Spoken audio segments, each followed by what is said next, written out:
தேவனுடைய ராஜ்யத்தையே தேடுங்கள். இந்த தலைப்பிலே தான் நாம் சில வார்த்தைகளை இன்றைக்கு தியானிக்க போகிறோம். லூக்கா எழுதின சுவிசேஷம் 12ஆம் அதிகாரம். லூக்கா 12.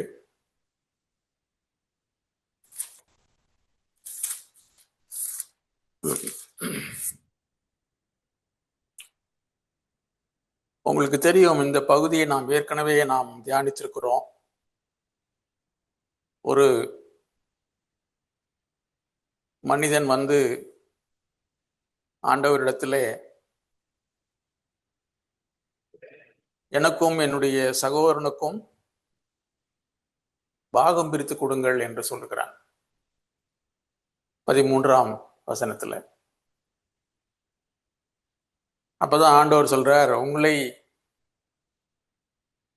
மனுஷனே, என்னை உங்களுக்கு நியாயாதிபதியாகவும் பங்கிடுகிறவனாகவும் வைத்தவன் யார் என்று சொல்லுகிறார். இதை நாம் ஏற்கனவே பொருளாசை குறித்து எச்சரிக்கையாயிருங்கள் என்ற தலைப்பிலே நாம் தியானித்திருக்கிறோம். அது கீழே தான் அந்த ஒரு மனிதனை குறித்து அவர் ஒரு ஓமையை சொல்லுகிறார். அவனுக்கு நிறைய விளையுது அவனுடைய நிலத்துல. அதை சேர்த்து வைப்பதற்கு இடம் இல்லாமல் தன்னுடைய களஞ்சியத்தை இடித்து பெருசாக கட்டி, நான் அநேக வருடங்களுக்கு பொருள்களை சேர்த்து வைத்து இளைப்பாரி புசித்து குடித்து 19ஆம் வசனத்துல குறிப்பாய் இரு என்று என் ஆத்மாவோடே சொல்லுவேன் என்று தனக்குள்ளே சிந்தித்து சொல்லிக் கொண்டான். இப்படித்தான் இந்த பூமியிலே வாழ்கிற மனிதனுடைய நிலைமை இருக்கிறது. தங்களுடைய வாழ்நாள் எல்லாம் தங்களுடைய புசிப்புக்கும் குடிப்புக்கும் உண்டான காரியங்களையே தேடி வாழ்ந்து கடைசியில ஒரு நாள் மரித்து போயிடுறாங்க. அப்புறம்தான் ஆண்டவர் சொல்றாரு, தேவனும் அவனை நோக்கி, மதிகேடனே, இன்றைக்கு உன்னுடைய ஆத்மா உன்னிடத்திலிருந்து எடுத்துக்கொள்ளப்பட்டால் நீ சேகரித்தவைகள் என்னவாகும்?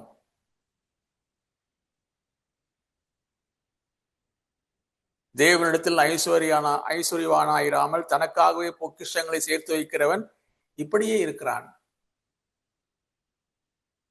இந்த உலகத்துல இருக்கிற அநேக ஐஸ்வர்யவான்கள், இந்த உலகத்திலும் சரி சபையிலும் சரி, ஐஸ்வர்யவான்களாய் இருக்கிற அநேகர் பரலோகத்திலே போய் ஏழைகளாய் இருப்பார்கள். தேவன் என்னோடு பேசி இருக்கிறார் இதை குறித்து. ஏன்னா அவங்க இந்த உலகத்திலேயே பொக்கிஷங்களை சேர்த்து வைத்துக் கொண்டு வாழ்ந்து மடிந்து போகிறார்கள். பரலோகத்திலேயே பொக்கிஷங்களை சேர்த்து வைப்பதற்கு அவங்களுக்கு மனசு இல்லை. அவர்களை ரட்சித்த தேவனுக்காகவும் தேவனுடைய சபைக்காகவும் அவர்கள் தங்களுடைய பணம் பொருளினால் ஊழியம் செய்வதற்கு அவங்களுக்கு மனசு இல்லை. அதனால பரலோகத்துல போய் அவங்க ஏழைகளா தான் இருப்பாங்க. கீழே பாருங்க, தேவனிடத்தில் ஐஸ்வர்யவானாயிராமல் தனக்காகவே பொக்கிஷங்களை சேர்த்து வைக்கிறவன் இப்படியே இருக்கிறான், இப்படியே மதிகேடனாய் இருக்கிறான். இந்த பூமிக்குரிய வாழ்க்கை எவ்வளவு நாளைக்கு இருக்க போகிறது? அதுக்கப்புறம் தான் சொல்றாரு, பின்னும் அவர் தம்முடைய சீஷரை நோக்கி, இப்படி இருக்கிறபடியினால், காரியங்கள் இப்படி இருக்கிறபடியினால் எண்ணத்தை உண்போம் என்று உங்கள் ஜீவனுக்காகவும் எண்ணத்தை உடுப்போம் என்று உங்கள் சரீரத்துக்காகவும் கவலைப்படாதிருங்கள் என்று உங்களுக்கு சொல்லுகிறேன். உங்களுடைய சரீரத்துக்காகவும் உங்களுடைய ஜீவனுக்காகவுமே கவலைப்பட்டு கொண்டு வாழ்ந்து கொண்டிருக்க வேண்டாம். இதெல்லாம் உங்களுக்கு தேவை என்று உங்களுடைய தேவனுக்கு தெரியும். பாருங்க,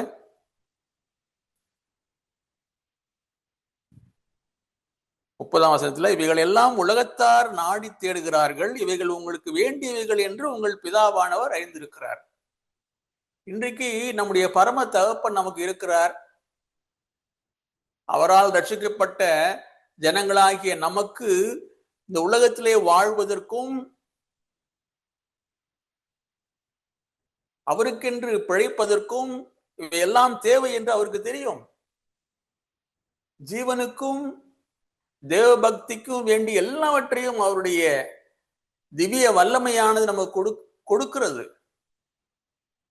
இதெல்லாம் நாம் பார்க்கிறது இல்லை. இதெல்லாம் தேடாம நீங்க எதை தேட வேண்டும் என்று தேவன் சொல்றாரு பாருங்க. 31ஆம் வசனத்துல, தேவனுடைய ராஜ்யத்தையே தேடுங்கள். Seek the kingdom of God. அப்பொழுது இவைகளெல்லாம் உங்களுக்கு கூட கொடுக்கப்படும். மத்தேயு 6ஆம் அதிகாரத்தில் நீங்க இந்த வார்த்தையை பார்க்கலாம். முதலாவது தேவனுடைய ராஜ்யத்தையும் அவருடைய நீதியையும் தேடுங்கள். 33ஆம் வசனத்துல, அப்பொழுது எல்லாம் உங்களுக்கு கூட கொடுக்கப்படும். நாம் ஒன்றை தேடும் பொழுது, நாடும் பொழுது, தேவன் இந்த உலகத்துக்குரிய நமக்கு தேவையான எல்லாவற்றையும் கூட கொடுக்கிறார். அநேகருக்கு இதில் விசுவாசமே கிடையாது. அந்த விசுவாசம் இல்லாததுனாலதான் நான் எனக்குரிய இந்த உலக பொருட்களை, பணத்தை தேடிக்கொண்டே இருக்க வேண்டும் என்று அலைந்து கொண்டிருக்கிறார்கள். ரட்சிக்கப்பட்டும் சபையிலே இருந்தும் கூட இது பரிதாபமான ஒரு நிலைமைதான். அது மட்டுமல்ல, மற்றவர்களை பார்க்கிறார்கள், சபையிலே வந்து மற்றவர்களை பார்க்கிறார்கள், அவர்களோடு தங்களை ஒப்பிட்டு பார்த்து அவர்களைப் போல நாம் இருக்க வேண்டும் என்று பிரயாசப்படுகிறார்கள். பிரயாசப்பட்டு அநேக விஷயங்களிலே சிக்கிக் கொள்கிறார்கள். தேவன் அவரவர்களுக்கென்று ஒரு எல்லையை இந்த பூமியிலே வைத்திருக்கிறார். நான் நேர்மையா சொல்ல முடியும், யாரையுமே நான் பார்த்து பொறாமைப்படுவதே கிடையாது. என்னுடைய உறவினர்களையோ, என்னுடைய சிநேகிதர்களையோ, சபையில் இருக்கிற மற்ற குடும்பங்களையோ பார்த்து நான் பொறாமைப்படுவதே இல்லை. தேவன் எனக்கு கொடுத்தது போதும். என்னுடைய மனைவியும் அப்படித்தான் என்னோடு கூட இருந்தாள். சில மனைவிகள் நச்சரிப்பாங்க. ஒரு வீட்டுக்கு போனாங்கன்னா அவங்க வீட்டில் ஏதாவது இருக்குன்னா அது நமக்கு வேணும். டபுள் டோர் வச்ச ஃப்ரிட்ஜ் அவங்க வீட்டில் இருக்கும், இவங்க வீட்டில் ஒரு சிங்கிள் டோர் ஃப்ரிட்ஜ் இருக்கும். உடனே வீட்டுக்கு வந்து கணவனை நச்சரித்து அந்த சிங்கிள் டோர் ஃப்ரிட்ஜை தூக்கி போட்டு டபுள் டோர் ஃப்ரிட்ஜ் வேணும்னு சொல்லி அதை வாங்குவாங்க. இப்படி பல விஷயங்கள் நம்முடைய பொருள் ஆசை, பண ஆசை, மற்றவர்களை பார்த்து பொறாமைப்படுவதனால் நம்முடைய வாழ்க்கை நடக்கிறது. இதெல்லாம் முக்கியமே கிடையாது. ஃப்ரிட்ஜே இல்லாம வாழணும்னா வாழ வேண்டியதுதான்.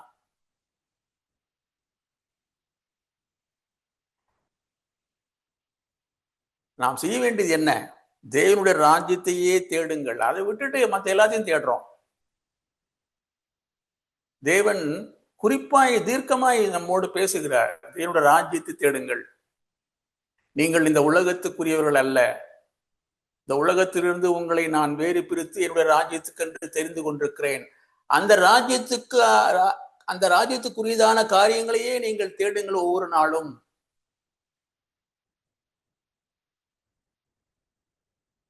பாவத்திலும் அக்கிரமத்திலும் மரித்து போயிருந்த நம்மை தன்னுடைய குமாரனோடு உயிர்ப்பித்து உன்னதங்களிலேயே அவர் உட்கார வைத்திருக்கிறார். We are seated with Christ in heavenly places ன்னு போட்டிருக்கு எபேசியர் 2ஆம் அதிகாரத்துல. நான் பார்க்கிறோமா? இல்ல, நான் இந்த உலகத்திலே வாழ்ந்து கொண்டிருக்கிறேன், இந்த உலகத்துக்குரியவன் தான் என்றுதான் போய்கொண்டே இருக்கிறோம். ஆண்டவரே தீர்க்கமாய் சொன்னார், நான் உலகத்தான் அல்லாதது போல இவர்களும் உலகத்தார் அல்ல. சீஷர்களை பார்த்து நாம் எப்படி இருக்கிறோம்? வருடங்களாய் சபையிலே இருந்தோம், தேவனுடைய வார்த்தைகளை கேட்டோம், நம்முடைய மனம் புதிதாகாமலேயே இந்த உலகத்திலேயே நாட்டமாய் வாழ்ந்து கொண்டிருக்கிறோமே. தேவனுடைய ராஜ்யத்தையே தேடுங்கள், அப்பொழுது இவைகளெல்லாம் உங்களுக்கு கூட கொடுக்கப்படும்.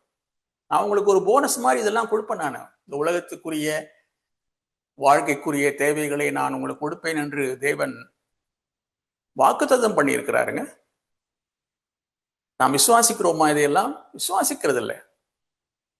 அந்த இஸ்ரவேல் ஜனங்களை போலவே முறுமுறுத்து தேவனை விசுவாசிக்காமல் பின்வாங்கி போகிறோம். தேவன் அந்த ஜனங்களை சகித்துக் கொண்டது போல நம்மையும் சகித்துக் கொண்டுதான் இருக்கிறார். என்றைக்கு இவர்கள் மனம் திரும்புவார்கள் என்று. அடுத்த வசனம் பாருங்க, இதுதான் எனக்கு ரொம்ப உற்சாகத்தை கொடுத்தது. பயப்படாதே சிறு மந்தையே, உங்களுக்கு ராஜ்யத்தை கொடுக்க உங்கள் பிதா பிரியமா இருக்கிறார். உங்களுக்கு தேவனுடைய ராஜ்யத்தை கொடுக்க உங்கள் பிதா பிரியமா இருக்கிறார். சிறு மந்தை நாம் எல்லாரும். இந்த அதிகாரத்துல முதல்ல பாத்தீங்கன்னா ஆண்டவர் அத்தருணத்திலே அநேகமாயிரம் ஜனங்கள் ஒருவரை ஒருவர் மிதிக்கத்தக்கதாக கூடி வந்திருக்கையில் அவர் முதலாவது தம்முடைய சீசரை நோக்கி பேசுகிறார். சிறு மந்தையான சிறுபான்மையான ஜனங்களை பார்த்துத்தான், தன்னுடைய சீசர்களை பார்த்துத்தான் இந்த வார்த்தைகள் எல்லாம் சொல்லுகிறார். ஏன்னா அவர்களை அவர் பரத்துக்கென்று, பரலோக ராஜ்யத்துக்கென்று தெரிந்து கொண்டிருக்கிறார். பயப்படாதீங்க. அதுதான் முதல்ல நீங்க பாத்தீங்கன்னா அந்த வார்த்தையெல்லாம் வரும் 12ஆம் அதிகாரத்துல. பயப்படாதீங்க. யாருக்கு பயப்படணும்னு உங்களுக்கு சொல்றேன். 4ஆம் வசனம், 5ஆம் வசனம் அப்படியெல்லாம் நீங்க சொல்லப்பட்டிருக்கோம் பாருங்க. 7ஆம் வசனம், பயப்படாதிருங்கள். இந்த உலகத்து மனிதர்களுக்கு நீங்க பயப்படாதீங்க. அவர்கள் என்ன மேக்சிமம் உங்களுக்கு செய்ய முடியும்? உங்களுடைய சரீரத்தை கொலை செய்ய முடியும், அவ்வளவுதான். ஆனால் உங்களுடைய சரீரத்தை கொலை செய்த பிறகு உங்களுடைய நரகத்திலே தள்ள வல்லமையுள்ளவருக்கு பயப்படுங்கள், அவருக்கே பயப்படுங்கள். 5ஆம் வசனம். இப்படி தீர்க்கமாய் அவர் போதிக்கிறார். ஆனா நாம் இதெல்லாம் ஓரங்கட்டி வைத்து விட்டு நம்முடைய மாம்சம் மனசும் என்ன விரும்புவதோ அப்படியே போய்கொண்டே இருக்கிறோம். எவ்வளவுதான் தீர்க்க தரிசன வார்த்தைகளை கேட்டாலும் அது நமக்கு பலனை கொடுக்க மாட்டேங்குது. ஆண்டவர் தீர்க்கமாய் சொல்றாருங்க. மத்தேயு 13ஆம் அதிகாரத்தில் ஓமைகளை அவர் பேசிக்கொண்டே போகிறார். மத்தேயு 13ஆம் அதிகாரத்தில் அப்போ சீஷர்கள் கேட்கிறாங்க, ஏன் ஆண்டவரே இவர்களுக்கு ஓமைகளாய் பேசுகிறீர்? 10ஆம் வசனத்துல, அப்பொழுது சீஷர்கள் அவரிடத்திலே வந்து, ஏன் அவர்களோட ஓமைகளாய் பேசுகிறீர் என்று கேட்கிறார்கள். ஓமைகளாய் பேசினா புரியாது. ஏன் ஆண்டவரை இப்படி பேசுறீங்க அப்படின்னு கேட்கும்போது அவர் சொல்றார், அவர்களுக்கு அவர் பிரதியுத்தரமாக பரலோக ராஜ்யத்தின் ரகசியங்களை அறியும்படி உங்களுக்கு அருளப்பட்டிருக்கிறது, அவர்களுக்கோ அருளப்படவில்லை. தேவனுடைய சீஷர்களுக்குத்தான் பரலோக ராஜ்யத்தின் ரகசியங்கள் அறியும்படி அருளப்பட்டது. உள்ளவன் எவனோ அவனுக்கு கொடுக்கப்படும், பரிபூர்ணமும் அடைவான். இல்லாதவன் எவனோ அவனிடத்தில் உள்ளதும் எடுத்துக் கொள்ளப்படும். அவர்கள் கண்டும் காணாதவர்களாயும் கேட்டும் கேளாதவர்களாயும் உணர்ந்து கொள்ளாதவர்களாயும் இருக்கிறபடினால் நான் ஓமைகளாக அவர்களுடனே பேசுகிறேன். எவ்வளவு நிர்பந்தம் பாத்தீங்களா? வார்த்தையெல்லாம் நான் வாசித்து பார்த்து அப்படித்தான் உணர்வடைந்தேன். ஆண்டவரே, எவ்வளவு குருட்டாட்டத்திலே நாங்கள் வாழ்ந்து கொண்டிருக்கிறோம். உம்முடைய ரகசியங்களை, உம்முடைய மகத்துவங்களை உம்முடைய வார்த்தையிலே எங்களுக்கு நீ கொடுத்திருக்கிறீர். ஆனால் நாங்களோ குருடர்களை போல தடவிக்கொண்டே இருக்கிறோம்.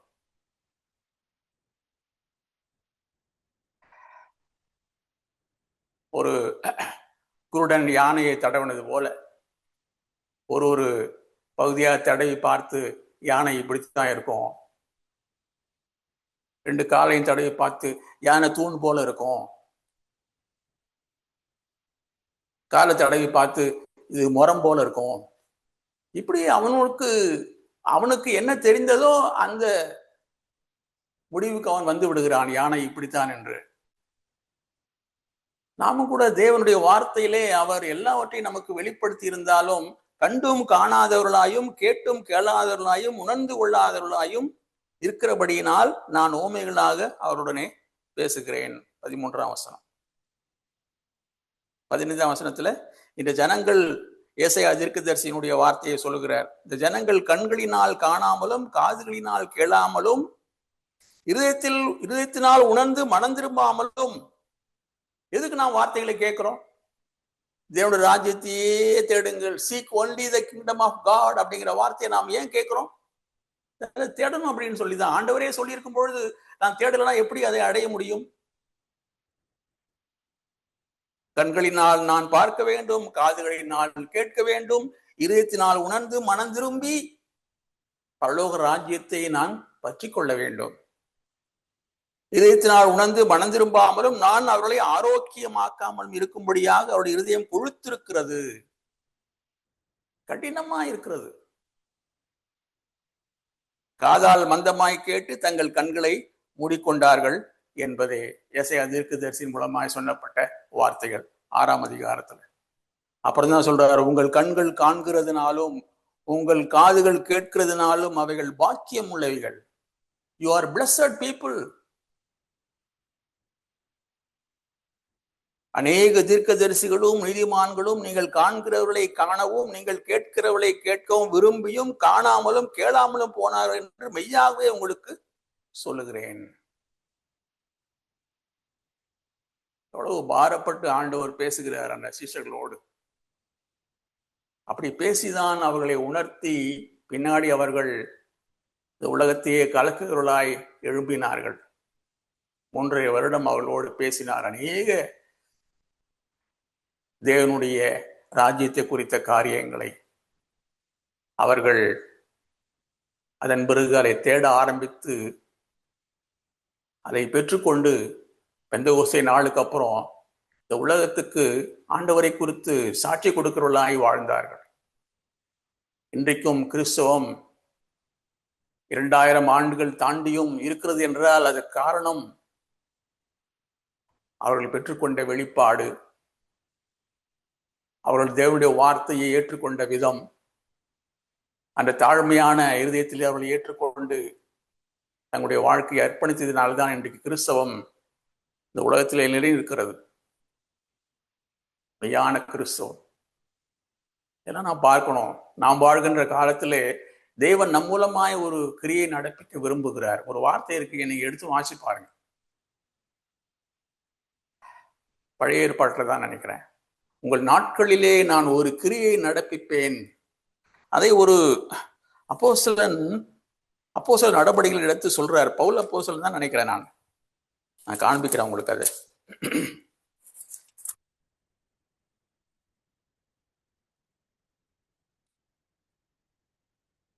அப்போஸ்தலர் நடபடிகள் 13ஆம் அதிகாரம் 41ஆம் வசனம். அசட்டைக்காரரே பாருங்கள், பிரமித்து அழிந்து போங்கள், உங்கள் நாட்களில் ஒரு கிரியையை நான் நடப்பிப்பேன். ஒருவன் அதை உங்களுக்கு விவரித்து சொன்னாலும் நீங்கள் விசுவாசிக்க மாட்டீர்கள் என்று சொல்லியிருக்கிறபடி உங்களுக்கு நேரிடாதபடிக்கு எச்சரிக்கையாயிருங்கள் என்றான். எனக்கு நல்லா ஞாபகம் இருக்கு. இந்த வார்த்தையைத்தான் நானும் ஜோ பிரதரும் கடைசியாக மண்டகப்பட்டிலே இருந்த அந்த சபையாருக்கு சொல்லிவிட்டு இன்றிலிருந்து சபை இங்கே நடக்காது என்று வந்துவிட்டோம். ஏன்னா அவங்க 10 வருடமாய் தேவனுடைய வார்த்தைகளை கேட்டு அதற்கேற்ற கனி கொடுக்காத ஜனங்களாயிருந்தார்கள். அங்கே ஒரு ஐக்கியம் உண்டாகவில்லை. ஜனங்கள் ஆவிக்குரிய வாழ்க்கையிலே வளரவில்லை. கடைசியா இந்த வார்த்தையைத்தான் நாங்கள் அவர்களுக்கு சொல்லிவிட்டு வந்தோம். உங்கள் நாட்களிலே தேவன் ஒரு கிரியை நடப்பிப்பார். அதை ஒருவன் விவரித்து சொன்னாலும் நீங்கள் விசுவாசிக்க மாட்டீர்கள். அதே போலத்தான் இன்றைக்கு நிலைமை இருக்கு. பாண்டிச்சேரியில சிஎஃப்சி இருக்கிறது என்றால் நாம் என்ன வித்தியாசமானவர்களா? தேவனுடைய வார்த்தையை கேட்டு நாம் உணர்வடைந்து மனம் திரும்பி அவருக்கு ஏற்ற கனிகளை கொடுக்க வேண்டும். அவருடைய ராஜ்யத்தை தேட வேண்டும். தேவனுடைய ராஜ்யத்தையே தேடுங்கள். தேவன் ஒரு கிரியை நடப்பித்துக் கொண்டேதான் இருக்கிறார் இந்த உலகத்திலும் சபையிலும். அவரை பொறுத்த மட்டும் எந்த ஒரு பாகுபாடுமே கிடையாது. ஆதி முதல் இன்று வரை தேவன் கிரியை நடப்பித்துக் கொண்டேதான் இருக்கிறார். ஆனால் அதை கண்டு கேட்டு உணர்வடைந்து மனம் திரும்புகிறவர்கள் தான் ஆசீர்வதிக்கப்படுவார்கள். இல்லைன்னா அப்படியே வந்துட்டு வார்த்தைகளை கேட்டு போயிட்டே இருக்க வேண்டியதுதான். நம்முடைய குடும்பங்கள் அப்படியே இருக்கும், சபை அப்படியே இருக்கும். தேவன் என்ன செய்ய முடியும்? இதுதான் எனக்கு பாரமா இருக்கிறது. தேவனுடைய ராஜ்யம் என்றால் என்ன, அதையும் நாம் பார்க்க வேண்டும். ரோமர் 14ஆம் அதிகாரம் 17ஆம் வசனத்திலிருந்து, தேவனுடைய ராஜ்யம் புசிப்பும் குடிப்பும் அல்ல. இந்த உலகத்தில் இருக்கிற புசிக்கிறது, குடிக்கிறது, இந்த உலகத்துல சௌரியமாய் வாடுறது, இது தேவனுடைய ராஜ்யமே கிடையாது. ஒரு கார் வச்சுக்கிறவங்க 2 கார் வாங்குறது, ஒரு வீடு வச்சுக்கிறவங்க அதுக்கு மேல மாடி வீடு கட்டுறது, இதெல்லாம் தேவனுடைய ராஜ்யம் கிடையாதுங்க. புசிப்பும் குடிப்பும் அல்ல. அது நீதியும் சமாதானமும் பரிசுத்த ஆவியினால் உண்டாகும் சந்தோஷமா இருக்கிறது. அதுதான் தேவனுடைய ராஜ்யம். நீதி, சமாதானம், சந்தோஷம் எல்லாமே பரிசுத்த ஆவியானவரால் வருவது. ஆண்டவர் சொன்னார் இல்ல, நான் தேவனுடைய ஆவியினால் பிசாசுகளை துரத்தினேனானால் தேவனுடைய ராஜ்யம் உங்களிடத்திலே வந்திருக்கிறதே. பரிசுத்த ஆவியானவர் நம்மேல் சம்பூரணமாய் வந்து நம்மை ஆளுகை செய்யும் பொழுது நம்மிடத்தில் இருக்கிற எல்லா விதமான சத்துருவின் ஆவியும் நீங்கி அவருடைய ராஜ்யம் நம்முடைய இதயத்திலே ஸ்தாபிக்கப்படும். நம்மிடத்தில், நம்முடைய உள்ளத்திலே அது ஸ்தாபிக்கப்படும். அது பிறகு நம்முடைய வாழ்க்கையிலே வெளிப்படும். மற்றவர்களை ஆசீர்வதிக்கும், நம்முடைய குடும்பத்தை ஆசீர்வதிக்கும், சபையை ஆசீர்வதிக்கும், நம்மை சுற்றி இருக்கிற மனிதர்களை ஆசீர்வதிக்கும். இதுதாங்க நம்முடைய அழைப்பு. சும்மா மூளை அறிவிலே நான் சத்தியங்களை அறிந்திருக்கிறேன், எனக்கு உயர்ந்த சத்தியங்கள் தெரியும் என்று சொல்லிக் கொண்டிருப்பதுல எந்த ஒரு மேன்மையும் கிடையாது. அந்த சத்தியம் உங்களுக்கு என்ன செய்திருக்கிறது? தேவனுடைய கிரியையை நீங்கள் உபயோகப்படுத்தி பயன்படுத்தி என்ன செய்து கொண்டிருக்கிறீர்கள் என்பதுதான் தேவன் பார்த்து கொண்டிருக்கிறார். நீதி, சமாதானம், பரிசுத்த ஆவியினால் உண்டாகும் சந்தோஷம். நம்மை சுற்றி காரியங்கள் எப்படி இருந்தாலும் இந்த உலகத்திலே நாம் இருக்கிற வரைக்கும் நாம் சோதிக்கப்படுவோம். நமக்கு பாடுகள் வரும், பிரச்சனைகள் வரும். ஆனாலும் கூட நாம் இந்த உலகத்திலே நீதியாய் தேவனுடைய சமாதானத்தை பெற்றுக்கொண்டு சந்தோஷமாயிருக்க முடியும். பிலிப்பியருக்கு நிருபத்துல பவுல் சொல்லுவார்ல, rejoice in the Lord always. எப்ப சொல்றாரு அவர்? சிறைச்சாலை இருந்து சொல்றாரு அந்த வார்த்தையை. நம்மால் அதை ஏற்றுக்கொள்ள முடிகிறதா? அவருடைய இருதயத்திலே ஆவியானவர் ஒரு கிரியை நடப்பித்தார். வெளியில அவர் சுற்றி இருக்கிற காரியங்கள் எதுவுமே அவருக்கு ஒரு பிரச்சனையாகவே இல்லை. தேவனிலே அவர் சந்தோஷமாயிருந்தார், தேவனுடைய ரட்சிப்பிலே சந்தோஷமாயிருந்தார். அப்படித்தான் நாமும் இருக்கணும். எனக்கு என்னை சுற்றி காரியங்கள் எல்லாம் நான் விரும்புகிறபடி இருக்குமானால் நான் சந்தோஷமா இருப்பேன் என்றால் அது இல்ல ஆவிக்குரிய வாழ்க்கை. என்னை சுற்றி காரியங்கள் எப்படி இருந்தாலும் ஆவியானவருடைய இதயத்திலே கிரியை செய்வார் என்றால் நான் சந்தோஷமாயிருப்பேன், சமாதானமாயிருப்பேன், நீதியை நடப்பிப்பேன். அதுதான் தேவனுடைய ராஜ்யம். கீழே பாருங்க, இவைகளிலே கிறிஸ்துவுக்கு ஊழியம் செய்கிறவன் தேவனுக்கு பிரியனும் மனுஷனால் அங்கீகரிக்கப்பட்டவனுமா இருக்கிறான். கிறிஸ்துவுக்கு இதிலே ஊழியம் செய்கிறவன் தேவனுடைய ராஜ்யத்தை தன்னுடைய வாழ்க்கையிலே பெற்றுக்கொண்டு ஊழியம் செய்கிறவன். இன்றைக்கு பாருங்க, கிறிஸ்தவத்துல ஊழியம் செய்கிறவங்களாம் என்ன செய்யறாங்கன்னு சொல்லி.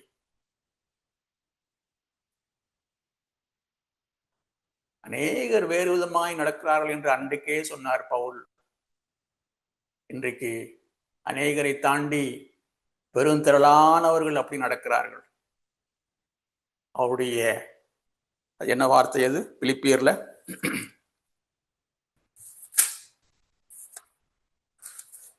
அவருடைய தேவன் வயிறு, 18ஆம் வசனம் 17 பாருங்க. சகோதரரே, நீங்கள் என்னோட கூட பின்பற்றுகிறவர்களாகி நாங்கள் உங்களுக்கு வழிகாட்டுகிறபடி நடக்கிறவர்களை மாதிரியாக நோக்குங்கள். பவுல் அப்போஸ்தலன் நாங்கள் உங்களுக்கு வழிகாட்டுகிறபடி நடக்கிறவர்களை மாதிரியாக நோக்குங்கள். எல்லாரையும் பார்க்காதீங்க. இந்த உலகத்தில் அநேகர் வேறு விதமாய் நடக்கிறார்கள். அடுத்து கீழே சொல்றாரு பாருங்க, ஏனெனில் அநேகர் வேறு விதமாய் நடக்கிறார்கள், அவர்கள் கிறிஸ்துவின் சிலுவைக்கு பகைஞர் என்று உங்களுக்கு அநேக தரம் சொன்னேன், இப்பொழுது கண்ணீரோடும் சொல்லுகிறேன். சிலுவை குறித்த மேன்மை பாராட்டாமல் இந்த உலக ஆசீர்வாதங்களை குறித்தே மேன்மை பாராட்டி கொண்டு ஜனங்களை அழிவுக்கு நேராக நடத்தி கொண்டே இருக்கிறார்கள். இன்றைக்கு கிறிஸ்தவத்துல பெரிய பெரிய ஊழியக்காரர்கள் என்று சொல்லிக்கொண்டு நாம் பார்க்கும்போது நமக்கு கண்ணீர் வருகிறதா? ஏன் ஆண்டவரை இப்படி நீர் கொண்டு வந்த ரட்சிப்பு சீப்பா போயிடுச்சு, ஜனங்களை வஞ்சிக்கிறார்கள், ஜனங்களுடைய பணத்தை வாரிக்கொண்டு சுகபோகமாய் வாழ்ந்து கொண்டிருக்கிறார்கள். இதை நான் யோசித்து பார்த்தேன், ஏன் ஆண்டவரே நீங்க இவர்களை எல்லாம் விட்டு வைத்திருக்கிறீர்கள்? நமக்கு அந்த கேள்வி வரத்தானே செய்யும். அப்பதான் ஆண்டவர் ஒரு வார்த்தை எனக்கு சொன்னார், காண்பித்தார். அதை நான் உங்களுக்கு காண்பிக்கிறேன். அடுத்து பாருங்க, 19ஆம் வசனம். அவருடைய முடிவு அழிவு, அவருடைய தேவன் வயிறு, அவருடைய மகிமை, அவருடைய இலச்சையை அவர்கள் பூமிக்கு அடுத்தவர்களையே சிந்திக்கிறார்கள். பூமிக்குரிய காரியங்களையே சொல்லி சொல்லி தேவன் உங்களை ஆசீர்வதிப்பார், அது அப்படி இப்படின்னு சொல்லி அவர்களை வஞ்சித்து ஜனங்களை வழி தப்பி போக செய்கிறார்கள். மத்தேயு எழுதின சுவிசேஷம் 13ஆம் அதிகாரம் அந்த ஓமைகளை சொல்லுகிற பகுதியில ஒரு இடத்துல என்ன சொல்றாரு பாருங்க. நல்ல நிலத்திலே நல்ல பயிரிலே களையும் வருகிறது. மத்தேயு 13ஆம் அதிகாரத்துல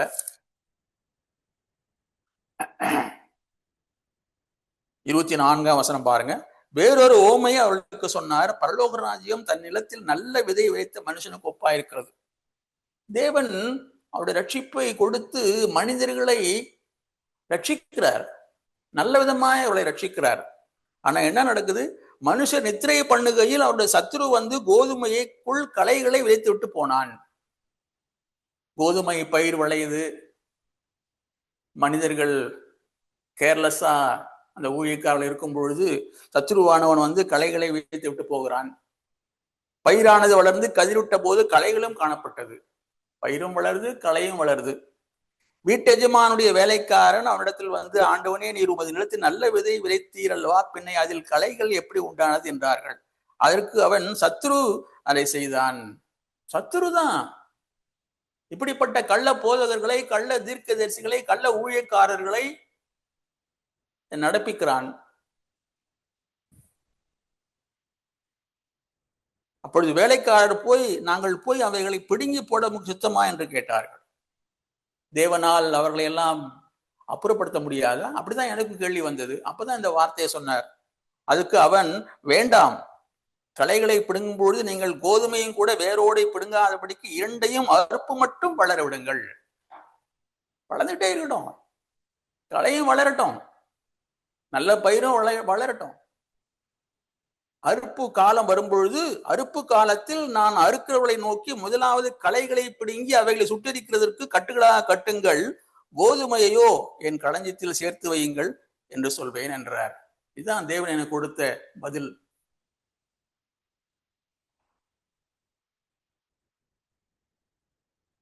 தேவன் நமக்கு ஒரு மேன்மையான ரட்சிப்பை கொடுத்திருக்கும் பொழுது நாம் வழி தவறி போகவே கூடாது. நம்முடைய கண்கள் அவருடைய ரட்சிப்பின் மேன்மையை காண வேண்டும், காதுகள் அவருடைய வார்த்தையை கேட்க வேண்டும், நம்முடைய இருதயம் அதை உணர வேண்டும். உணர்ந்து அவர் சொல்வதனுடைய ரகசியத்தை அறிந்து தேவனுடைய ராஜ்யத்தையே தேடுகிறவர்களாய் நாம் இந்த பூமியிலே வாழ்ந்து நம்முடைய ஓட்டத்தை முடிக்க வேண்டும். அப்பொழுது நாம் நம்மை சுற்றி இருக்கிற மனிதர்களுக்கு ஆசீர்வாதமா இருக்க முடியும். இல்லைன்னா நானும் ரட்சிக்கப்பட்டேன்னு சொல்லி, ஒரு நல்ல சபையில் இருக்கிறேன்னு சொல்லி நம்முடைய காலம் முடிந்து விடும். ஜாக்கிரதையா இருப்போம். தேவன் நம் எல்லாரையும் ஒரு நல்ல நோக்கத்தோடு தான் ரட்சித்திருக்கிறார். அதிலும் நான் அடிக்கடி சொல்வது போல, நினைப்பது போல, நான் ரட்சிக்கப்பட்டு ஒரு பிரதரன் சபையில தான் ஞானஸ்நானம் எடுத்தேன். ஏன் அந்த சபையிலே நான் இருந்திருக்க கூடாது? தேவன் என்னை விட்டு வைத்திருக்க கூடாது? இன்றைக்கும் அந்த சபை இருக்கிறது பாண்டிச்சேரியில. ஆனால் தேவன் அதிலிருந்து என்னை பிரித்து சிஎஃப்சியில கொண்டு வந்து வைத்து என்னையும் என்னுடைய குடும்பத்தையும் ஆசீர்வதித்திருக்கிறாரே, எவ்வளவு நல்லவர் அவர். உங்களிலும் பல பேரை அப்படித்தான் அவர் நடத்தி இருப்பார்.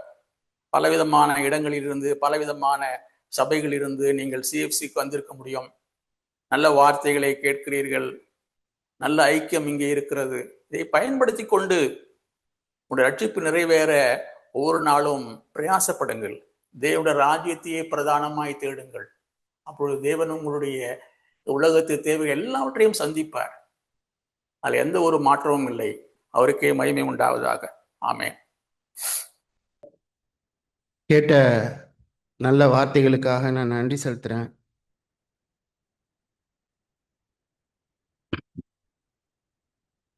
மத்தேயு 6:33 முதலாவது தேவனுடைய ராஜ்யத்தையும் அவருடைய நீதியையும் தேடுங்கள், அப்பொழுது இவைகள் எல்லாம் உங்களுக்கு கூட கொடுக்கப்படும். மத்தேயு 6:33 இதே வார்த்தையை தான் பேசுறார். ஆனா நான் இங்க இந்த வார்த்தையை தியானிக்கும் பொழுது இயேசு கிறிஸ்து ஒரு ஒரு பார்வையை கொடுக்கிறார். தேவனுடைய ராஜ்யத்திற்குரிய பார்வையே. அது எல்லாம் ஒன்று ஒன்றா சொல்லிட்டு தான் இந்த வார்த்தையை சொல்லுகிறார். நீங்க பார்த்தீங்கன்னா மத்தேயு 6:5 அன்றியும் நீ ஜெபம் பண்ணும்பொழுது மாயக்காரரை போல இருக்க வேண்டாம். மனுஷர் காணும்படியாக அவர்கள் ஜெப ஆலயங்களிலும் வீதிகளின் சந்திகளிலும் நின்று ஜெபம் பண்ண விரும்புகிறார்கள். அவர்கள் தங்கள் பலனை அடைத்து தீர்ந்ததென்று மெய்யாகவே உங்களுக்கு சொல்லுகிறேன். நீயோ ஜெபம் பண்ணும்போது உன் அறை வீட்டுக்குள் பிரவேசித்து உன் கதவை பூட்டி அந்தரங்கத்தில் இருக்கிற உன் பிதாவை நோக்கி ஜெபம் பண்ணு.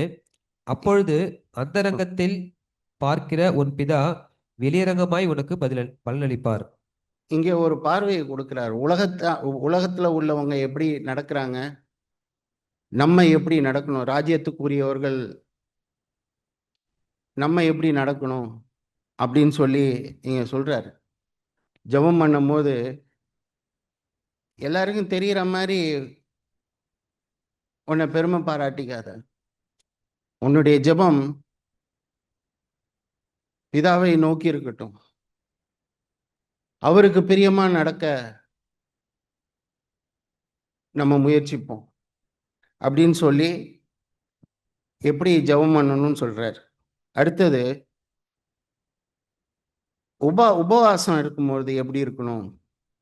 நீ வெளிப்படையா நான் உபவாசிக்கிறேன் அப்படின்னு சொல்லி நீ காட்டாத. பிதா எதுல பிரியப்படுகிறாருன்னு பாரு.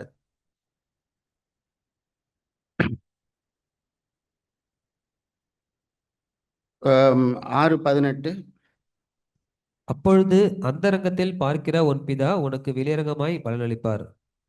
தேவன் பார்க்கிற விதமாய் பார்க்கிறது, பரலோகத்து பார்வையை கொடுக்கிறது. இதே மாதிரி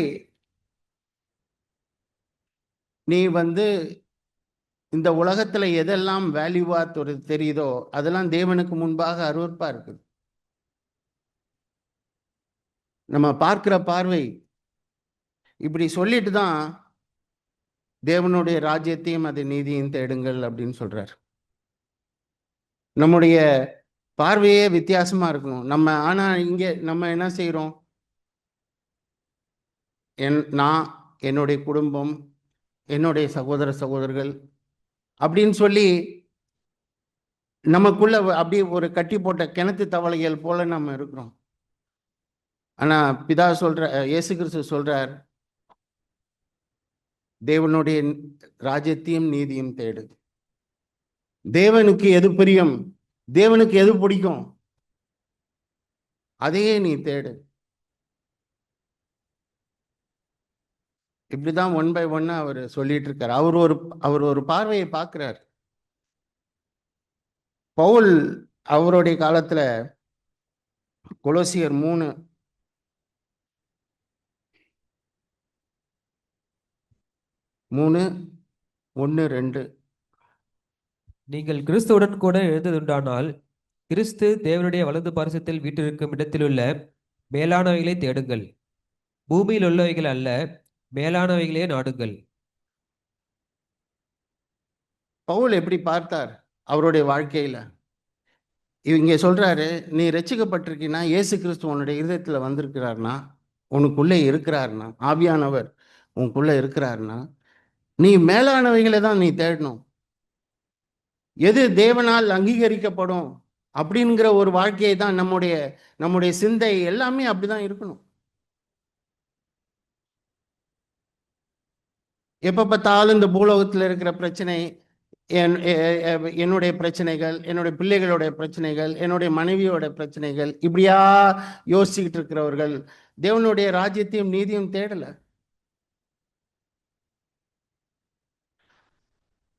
நான் உணர்வடைகிறேன், ஆண்டவரே எங்களுடைய பார்வை அப்படி இருக்கட்டும். பரலோகத்திலிருந்து எப்படி இந்த பார்க்கப்படுது இங்க இருக்கிற பிரச்சனைகள்? பவுல் பார்த்தார், அதிசீக்கிரத்தில் நீங்கும் லேசான உபத்திரவம்னு சொல்றாரு.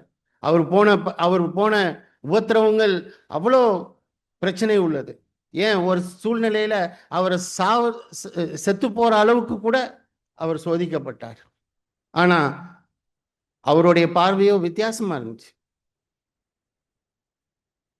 தேவன் எல்லாவற்றையும் செய்கிறார், எல்லாவற்றையும் தேவன் பார்க்கிற விதமாய் பார்த்தார். ஆனா நம்ம என்ன செய்யறோம்? வார்த்தையை கேட்குறோம், உற்சாகம் அடைகிறோம், வெளியே போய் மற்ற நாட்களில் நமக்கு என்ன தோணுது, நமக்கு பிடிக்கிறத செஞ்சுக்கிட்டு, நமக்கு என்னென்ன தோணுதோ அதை மாதிரி செஞ்சுக்கிட்டு வாழ்ந்துகிட்டு இருக்கிறோம். தேவனுக்கு நம்ம வாழ்கிற வாழ்க்கை தேவனுக்கு பிரியமாக இருக்குதா? எனக்கு ஆச்சரியமா இருக்குங்க. லூக்கால எழுதியிருக்கு, இயேசு கிறிஸ்து 12 வயசுல அவருடைய சிந்தை எப்படி இருந்துச்சுன்னு போட்டிருக்கு. எடுப்போம்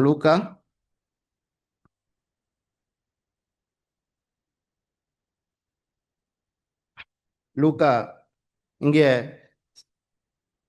லூக்கா 2:29 இந்த சூழ்நிலையை சொல்லிடுறேன். அவர் சின்ன வயசுல அவரை ஆலயத்துக்கு அழைச்சிட்டு போறாங்க. அழைச்சிட்டு போன உடனே அவருடைய சிந்தை எப்படி இருந்துச்சு பாருங்க. 2:49. அதற்கு அவர், நீங்கள் ஏன் என்னை தேடினீர்கள்? என் பிதாவுக்கு அடுத்தவைகளில் நான் இருக்க வேண்டியதென்று அறியீர்களா என்றார். அவருடைய சிந்தை, இந்த 12 வயசுல இருந்த சிந்தையை பார்த்தீங்களா?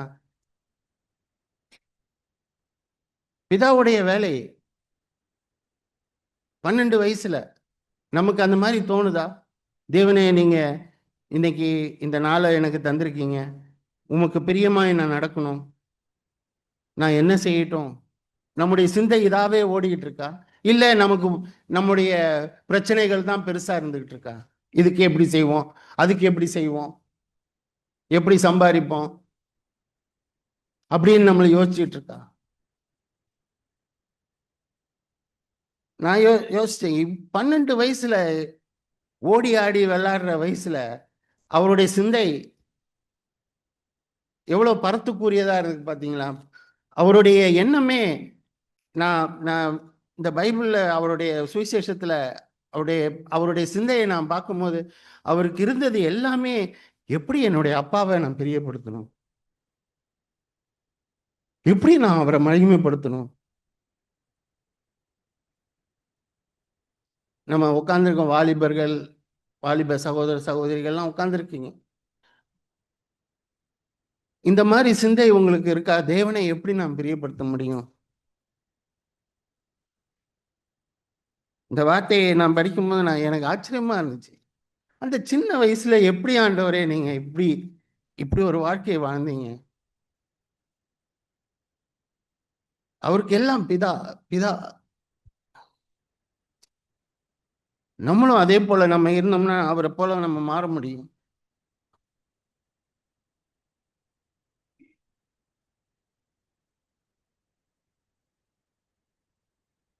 அப்போஸ்தலர்ல எனக்கு அப்போஸ்தலர் நடவடிக்கைகள்ல ஒரு வார்த்தை இருக்கு.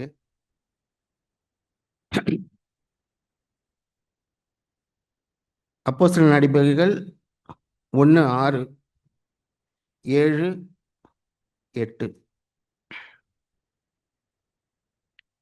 இது இயேசு கிறிஸ்து இந்த உலகத்தை விட்டு மேலே போறதுக்கு முன்னாடி நடந்த சம்பவம். அப்பொழுது கூடி வந்திருந்தவர்கள் அவரை நோக்கி, ஆண்டவரே, இக்காலத்திலா ராஜ்யத்தை இஸ்ரவேலுக்கு திரும்ப கொடுப்பீர் என்று கேட்டார்கள். அதற்கு அவர், பிதாவானவர் தம்முடைய ஆதீனத்திலே வைத்திருக்கிற காலங்களையும் வேலைகளையும் அறிகிறது உங்களுக்கு அடுத்ததல்ல. பரிசுத்த ஆவி உங்களிடத்தில் வரும்போது நீங்கள் பலனடைந்து எருசலேமிலும் யூதேயா முழுவதிலும் சமாரியாவிலும் பூமியின் கடைசி பரியந்தமும் எனக்கு சாட்சிகளாக இருப்பீர்கள் என்றார். எனக்கு இந்த வார்த்தை எனக்கு ரொம்ப எனக்கு நான் என்ன சொல்றது உற்சாகப்படுத்தப்பட்டேன். இங்கே சீஷர்கள் தான் இருக்கிறாங்க. அங்கே சீஷர்கள் மற்ற மற்ற அநேகர் சீஷர்கள் அங்கே இருக்கிறாங்க. அங்கே உள்ள ஒருத்தர் அந்த சீஷர்களும் இதே சிந்தையாக தான் இருந்தாங்க. அவங்களுக்கு என்ன பிரச்சனை, அந்த இடத்துல என்ன பிரச்சனைனா, ரோமர்கள் வந்து அந்த காலத்தில் இயேசு கிறிஸ்து இருந்த காலத்தில் ரோமர்கள் வந்து அவர்களை ஆண்டார்கள், இஸ்ரேலை ஆண்டார்கள். அவங்க சுதந்திரமா இருக்க முடியல. அவங்களுடைய சிந்தையெல்லாம் எப்படா இந்த ரோமர்லேருந்து நம்ம தப்பிப்போம், இவங்கள்ட்டேருந்து நம்ம எப்போ விடுதலை பெறுவோம் அப்படின்னு அவங்களுடைய சிந்தை அப்படியே தான் இருந்துச்சு. இதே போல தான் நீங்க பார்த்தீங்கன்னா எம்மாவூர் சீஷர்களுடைய சிந்தையும் அப்படிதான் இருந்துச்சு. எப்போ நாங்கள் இதுலேருந்து விடுதலை ஆகும், ரோமர் ராஜ்யத்திலேருந்து எப்போ நான் விடுதலை ஆகும் அப்படின்னு தான் அவங்க சிந்தை இருந்துச்சு. ஆனால் இயேசு கிறிஸ்து இங்கே என்ன சொல்றாருன்னா, எப்பா அது நடக்கிறது நடக்காதது அது தேவனோட விஷயம். ஆனால் இங்கிலீஷில் வந்து அது அழகாக இருக்கு, but you will receive power. நான் போய் உங்களுக்கு ஆவியானவரை அனுப்புகிறேன், நீங்கள் பலனடைந்து எனக்கு சாட்சியாக இருப்பீங்க. இந்த ரோமர் ஆண்டான் ஆள யார் ஆண்டாலும் யாரா அது பிரச்சனை கிடையாது. ஆனால் உங்களுக்குள்ள ஒரு தைரியம் இருக்கும், பலம் இருக்கும். அது உங்களுக்கு தேவனுடைய வாழ்க்கையை அது தரும். அப்புறம் நீங்க எதை குறித்து நீங்க பயப்பட மாட்டீங்க. நீதி, சமாதானம், சந்தோஷம். இப்ப நம்ம கேட்டோம், தேவனுடைய ராஜ்யம் புசிப்பும் அல்ல குடிப்பும் அல்ல, நீதி, சமாதானம், சந்தோஷம். இந்த வாழ்க்கையை ஆவியானவர் கொடுக்க முடியும். எனக்கு இதுதான் என்னை பலப்படுத்தினுச்சு. ஆண்டவரே எங்களுக்கு தைரியம் இருக்கும், பயம் இல்லாமல் நாங்கள் வாழ்வோம். இதில் தொடர்ந்து நீங்க படிச்சுட்டு போனீங்கன்னா, இந்த உலகத்தை கலக்கிறவர்கள் இங்கேயும் வந்துட்டாங்களா? இவங்க ஒரு காலத்துல இந்த உலகத்தை பார்த்து பயந்துட்டு இருந்தாங்க, இந்த ரோம ராஜ்யம் என்ன செய்ய போகுதுன்னு இருந்தாங்க. ஆனா அதே சீஷர்கள் இந்த உலகத்தை கலக்கிறவர்கள் இங்கேயும் வந்துட்டாங்கன்னு சொல்லிட்டு அவங்க பயந்தாங்க. நான் இந்த வாழ்க்கையை தான் வாழ வரேன். நான் கேட்கிறேன், உங்களுடைய வார்த்தையை எழுதியிருக்கு, இப்படி நீங்க பலன் அடைவீங்கன்னு சொல்லியிருக்கு, நாங்க ஏன் பலன் அடைய மாட்டேங்கிறோம்? ஆண்டவரே எங்கள்கிட்ட ஏதாவது பிரச்சனைன்னா சொல்லுங்க, நாங்க மனம் திரும்புகிறோம்.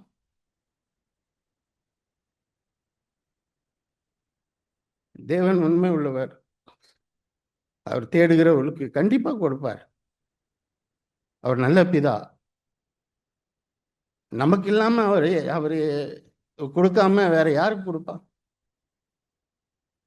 நான் உணர்வு அடைஞ்சிருக்கிறேன், ஆண்டவரே நான் இந்த வாழ்க்கையை வாழணும். என்ன பிரச்சனை வருது அதெல்லாம் எனக்கு பெருசு கிடையாது. எனக்கு நீங்க இருக்கீங்களா, ஆவியானவர் எங்கள்கிட்ட இருக்கிறாங்களா, நான் சாட்சியா இருப்பேன். தேவனுடைய ராஜ்யத்தையும் நீதியும் தேடுவேன். என்னுடைய சிந்தையெல்லாம் தேவனை எப்படி பிரியப்படுத்துறதுன்னு வாழ்வேன். இந்த உலகத்துக்காக நான் எந்த பயமும் பட மாட்டேன். அதுதான் சாட்சியாய் வாழுகிற வாழ்க்கை. வெனஸ்டே புதன்கிழமை நம்ம கேட்டோம், நமக்கு ஒரு வாழ்க்கை இருக்கும், அந்த வாழ்க்கை பிறருக்கு வெளிச்சமா இருக்கும். அந்த வாழ்க்கையை வாழ்வோம். ஆமென்.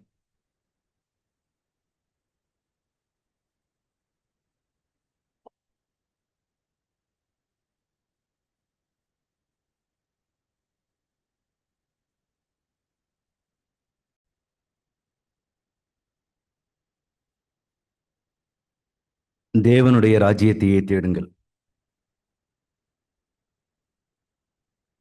இதை கேட்ட பொழுது எனக்கு அதற்கு பின்னாடி உள்ள வசனத்தை தான் தேவன் காண்பிச்சார். பயப்படாதே சிறுமந்தையே, உங்களுக்கு ராஜ்யத்தை கொடுக்க உங்கள் பிதா பிரியமாயிருக்கிறார். 34 வசனம், உங்கள் பொக்கிஷம் எங்கே இருக்கிறதோ அங்கே உங்கள் இருதயம் இருக்கும். உங்கள் அறைகள் கட்டப்பட்டதாகவும் உங்கள் விளக்குகள் எரிகிறதாகவும் அப்போ இது இதை தியானிக்கும் பொழுது தேவன் என்னோட இப்படி தான் பேசினாரு. உன்னுடைய இருதயம் எங்க இருக்குது? உன்னுடைய இருதயம் எங்க இருக்குதோ அதை தேடிதான், அதை நோக்கி தான் உன்னுடைய பயணமும் இருக்குது. நம்ம எல்லாருக்குமே ஒரு முன்னோடி யார் அப்படின்னா இயேசு கிறிஸ்து மாத்திரம்தான். அவர் ஒருத்தர் தான் நம்மை தேற்றும்படி, நமக்கு ஒரு தைரியம் உள்ள வாழ்க்கை வாழும்படி அவர் ஒரு வாழ்க்கை வாழ்ந்துட்டு போயிருக்காரு. நாங்க வியாழக்கிழமை தியானிக்கும் போது ஒரு வசனத்தை தியானிச்சோம். ஏசாயா 50வது அதிகாரம், ஏசாயா 50வது அதிகாரம் 5வது வசனத்துல பாருங்க. கர்த்தராகிய ஆண்டவர் என் செவியை திறந்தார், நான் எதிர்க்கவும் இல்லை, நான் பின்வாங்கவும் இல்லை. அடிக்கிறவர்களுக்கு என் முதுகையும் தாடை மயிரை பிடுங்குகிறவர்களுக்கு என் தாடைகளையும் ஒப்புக் கொடுத்தேன். அவமானத்துக்கு உமிழ்நீருக்கும் என் முகத்தை மறைக்கவில்லை. ராஜாவாய் வருகிறார் இந்த உலகத்துக்கு. இவர்தான் நம்மை ஆள போறாருன்னு, மேசியா அப்படின்னு சீஷர்கள் பார்த்து கொண்டிருக்கிறாங்க. அப்போ அவர் அடிக்கப்படுறாரு. அப்ப அடிக்கப்படுறாரு அப்படின்னா அந்த இடத்துல அவர் அவருடைய ராஜ்யத்துக்காக, இந்த உலகத்துக்குரிய ராஜ்யத்துக்காக அவர் போராடவே இல்லை. அவர் தன்னை பிக்க ஒப்பு கொடுத்தார். இதுல அவருடைய தாடையையும் அவருடைய இதையும் பிடுங்குறவங்க யாருன்னு பாத்தீங்கன்னா, அவங்களும் இயேசு கிறிஸ்து தனிப்பட்ட முறையில் ஏதாவது பிரச்சனை இருக்குமானா இல்ல. அவங்களுடைய அதிகாரிகளை பிரியப்படுத்தும்படி, மனுஷர்களை பிரியப்படுத்தும்படி ஒரு வாழ்க்கை.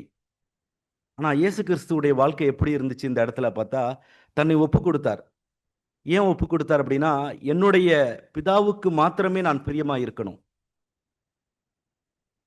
அவருடைய அடிச்சுவட்டில் தான் நானும் நடக்கணும். எனக்கு இப்ப யாரும் என்னுடைய தாடையை பிடுங்கிறதும் இல்லை, என்னை உமிழ் நீரால காரி துப்புறதும் இல்லை. ஆனா யாராவது நம்மளுடைய சஜஷனை ஏற்றுக்கொள்ளலை அப்படின்னா அவ்வளவு நமக்கு வருது. நம்ம ஏதோ ஒரு காரியத்தை சொல்றோம், அதை மனைவி ஏற்றுக்கொள்ளலை, அல்லது சில நேரம் நம்ம சரியாய் நடந்து கொள்றோம்.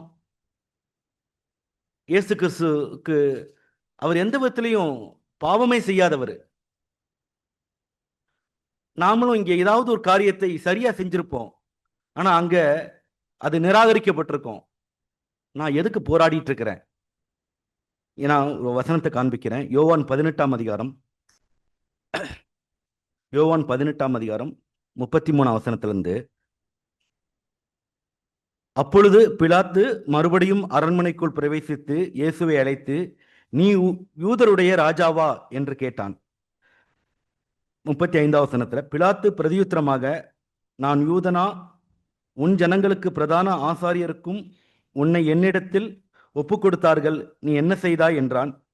இயேசு அதுக்கு பிரதியுத்தரமாக, என் ராஜ்யம் இவ்வுலகத்துக்குரியது அல்ல. என் ராஜ்யம் இவ்வுலகத்துக்குரியதானால் நான் யூதரிடத்தில் ஒப்பு கொடுக்காதபடிக்கு என் ஊழியக்காரர்கள் போராடியிருப்பார்களே. இப்படி இருக்க என் ராஜ்யம் இவ்விடத்திற்குரியதல்ல. நான் இங்க எதுக்கு போராடிட்டு இருக்கிறேன்? என்னைய யாராவது ஏதாவது சொல்லிட்டாங்கன்னா என்னை நியாயப்படுத்தும்படி நான் போராடி கொண்டிருக்கிறேன்னா, என்னுடைய மனைவி இடத்திலேயோ, என்னுடைய குடும்பத்தார் இடத்திலேயோ, என்னுடைய ஜன பந்துகள், அல்லது நான் வேலை பார்க்கிற இடத்துல நான் எனக்கு தேவனை அறியாத ஒரு மனுஷனோட போராடிட்டு இருக்கிறேனா?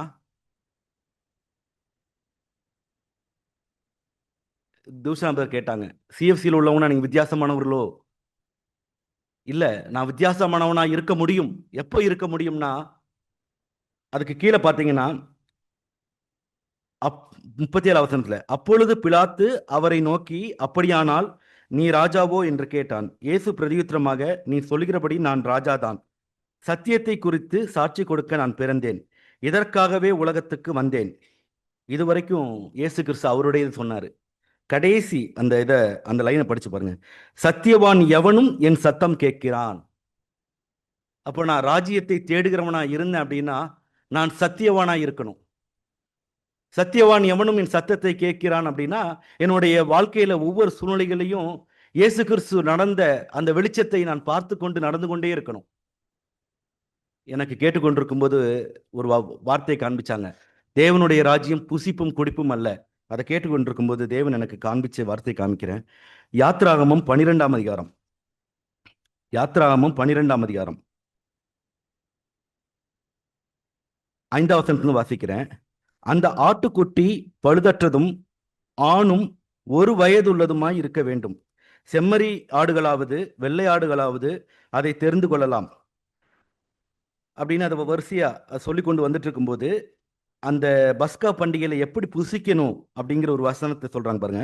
11ஆவது வசனம், அதை புசிக்க வேண்டிய விதமாவது, நீங்கள் உங்கள் அறைகளில் கச்சையை கட்டிக்கொண்டு உங்கள் கால்களில் பாதரட்சியை தொடுத்து கொண்டு உங்கள் கையில் தடி பிடித்து கொண்டு அதை தீவிரமாய் புசிக்க கடவீர்கள்.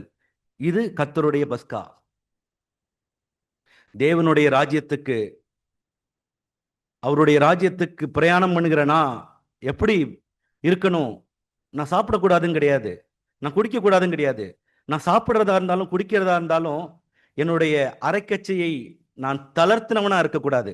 எப்பொழுதும் அந்த அரைக்கச்சினை கெட்டினவனா, என்னுடைய கையில ஒரு தடி இருக்கணும், என்னுடைய காலில் பாதரட்சை இருக்கணும். இந்த வசனத்தை கேட்கும்போது நம்ம இதை எங்கேயோ கேட்ட மாதிரி இருக்குதா? எபேசியர் 6ஆம் அதிகாரம், எபேசியர் 6ஆம் அதிகாரம் 14ஆம் வசனத்தை பாருங்க. சத்தியம் என்னும் கச்சையை உங்கள் அறையில் கட்டினவர்களாயும் சமாதானத்தின் சுவிசேஷத்திற்கு 15ஆம் வசனத்துல சமாதானத்தின் சுவிசேஷத்திற்குரிய ஆயத்தம் என்னும் பாதரட்சியை காலில் தொடுத்தவர்களாயும். இன்னைக்கு நான் வீட்டை விட்டு வெளியே போனா செருப்பு இல்லாமல் நம்மளால யாராலையும் போக முடியல. ஆனா எத்தனை பேரு நம்ம வெளியே கிளம்பும்போது அந்த சுவிசேஷ பாரத்தோட நான் போறேன். அந்த சுவிசேஷ பாரம் எனக்குள்ள இருந்துச்சு அப்படின்னா நான் வெளியே பார்க்கிற எந்த மனுஷனையும் நான் அற்பமா எண்ண மாட்டேன். நான் வெளியே பார்க்கிற யாரையுமே எனக்கு எதிரா என்னை கோவப்படுத்தும்படி நான் வண்டி ஓட்டும் பொழுது எனக்கு முன்னாடி வந்தாலும் அவன் அந்த எனக்கு கோவத்தை உண்டு பண்ணும்படி வந்தா கூட நான் அந்த இடத்துல எப்படி இருப்பேன் அப்படின்னா சமாதானத்தோட, சமாதானத்தின் பாதரட்சி ஆகிய சுவிசேஷத்தின் பாதரட்சை அணிந்தவனா தான் நான் இருப்பேன். அரைக்கச்சை, சத்தியம் என்னும் அரைக்கச்சை. அப்போ அப்படின்னா சத்தியவான் எவனும் என் சத்தியத்தை கேட்கிறான் அப்படின்னா நான் தேவனுடைய ராஜ்யத்துக்கு உரியவன் அப்படின்னா நான் இந்த உலகத்துல ஒரு வித்தியாசமானவனா ஒரு வாழ்க்கை வாழ முடியும். எப்போ வாழ முடியும்னா அவருடைய சத்தத்தை எப்பொழுதுமே நான் கேட்டுட்டு அதுக்கு கீழ்ப்படிந்தவனாய் நான் வாழ்ந்தேன் அப்படின்னா உலகத்துல நடக்கிற விதமா நான் நடக்க மாட்டேன். ஒரு நேரத்துல ஒரு விஷயத்தை ஒரு மாதிரி செய்வேன், இன்னொரு நேரத்துல ஒரு விஷயத்தை வேற மாதிரி செய்வேன். ஏன்னா அந்த நேரத்துல தேவன் எப்படி சொன்னாரோ அப்படிதான் செய்வேன். ஏன்னா இயேசு கிறிஸ்துக்கு அப்படிதான்.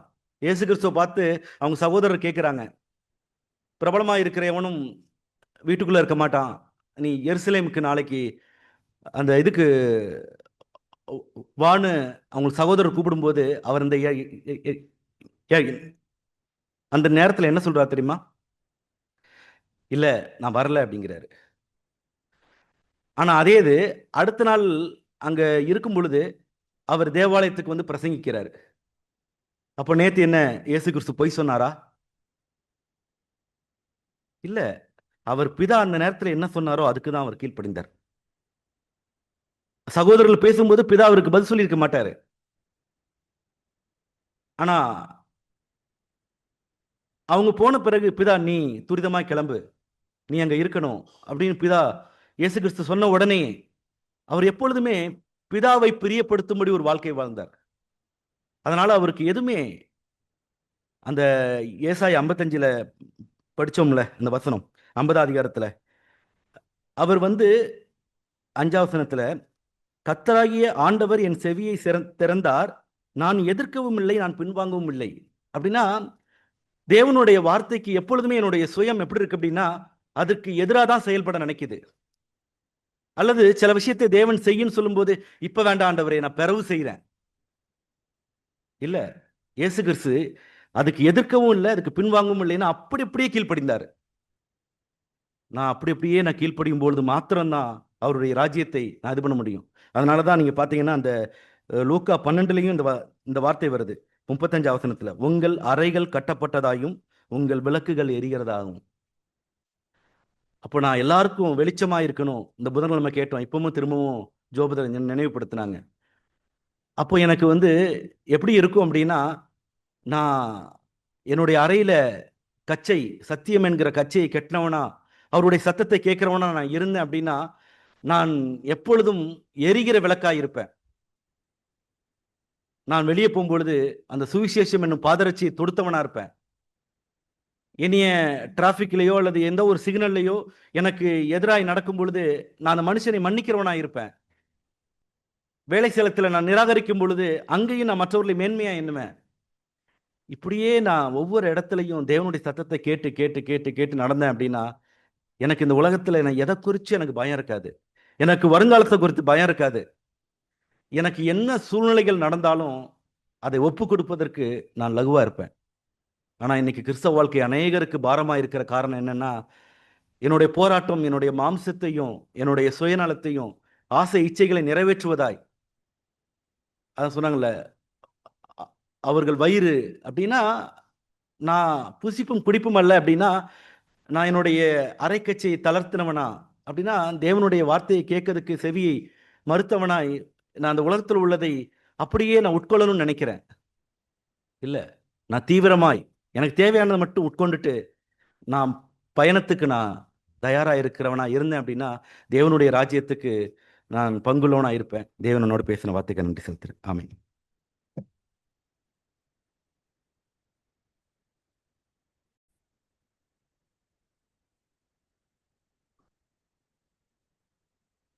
தேவனுடைய ராஜ்யத்தையே தேடுங்கள்.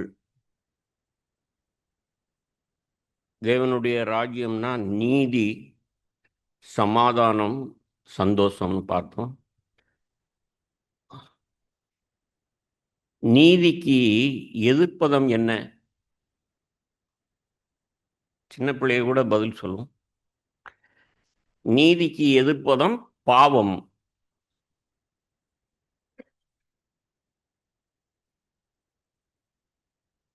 பாவத்தை ஜெயிக்காதவர்கள், பாவம் செய்கிறவர்கள் தேவனுடைய ராஜ்யத்தை சுதந்தரிப்பதில்லை.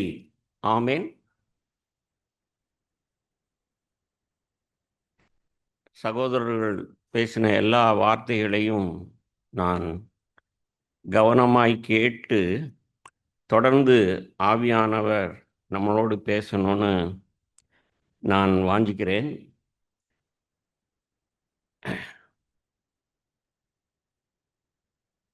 என்னிடத்துல நீதி இல்லைன்னா பாவம்தான் இருக்க முடியும். எத்தனை பேருக்கு உங்களுக்கு அந்த உணர்வு இருக்கு? நான் ரட்சிக்கப்பட்டு சபையிலே இருக்கிறேன்னு சொன்னா, உலகத்தானுக்கும் எனக்கும் உள்ள வித்தியாசம் கிழக்குக்கும் மேற்குக்கும் உள்ள வித்தியாசத்தை போல் இருக்க வேண்டும். ஆமென்.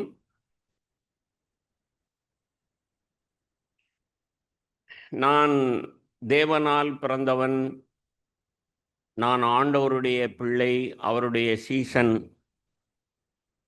அப்படின்னு சொன்னா, நான் தேவனுடைய ராஜ்யத்துக்கு உட்பட்டவனாய் இருக்கணும். எனக்கும் உலகத்துக்கும் சம்பந்தம் இல்லை. ஆமென். எனக்கும் பாவத்துக்கும் சம்பந்தம் இல்லை. பாவம் செய்கிறவன் பாவத்திற்கு அடிமையாயிருக்கிறான். அப்போ நாம இந்த பாவத்தினுடைய வல்லமையை நாம் தெரிந்திருக்கணும்.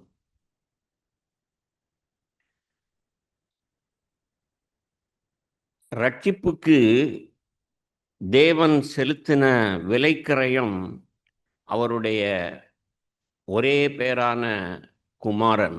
ஆமென். அப்போ பாவத்தின் வல்லமை எவ்வளவு கொடியதுன்னு பாருங்க. பாவத்துக்கு எவ்வளவு ஒரு விஷம் அல்லது தன்மை இருக்குன்னு பாருங்க. நம்மிலே அநேகம் பேர் வெற்றி வாழ்க்கை வாழாமல் இருக்கிறதுக்கு காரணம், உலகத்தாரை போல நாம் சிந்தித்து வாழ்ந்து கொண்டிருப்பதற்கு காரணம், நாம் பாவம்னா என்னன்னே நமக்கு தெரியல. என்னோட வார்த்தைக்கு வாங்க. எண்ணாகமும் 32ஆம் அதிகாரம்.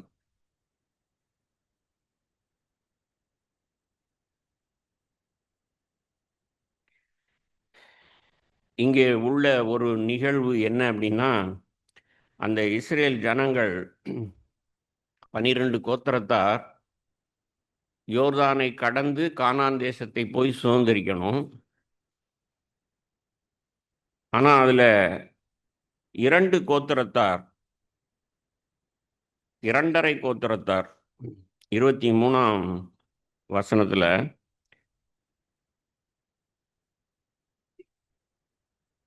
அந்த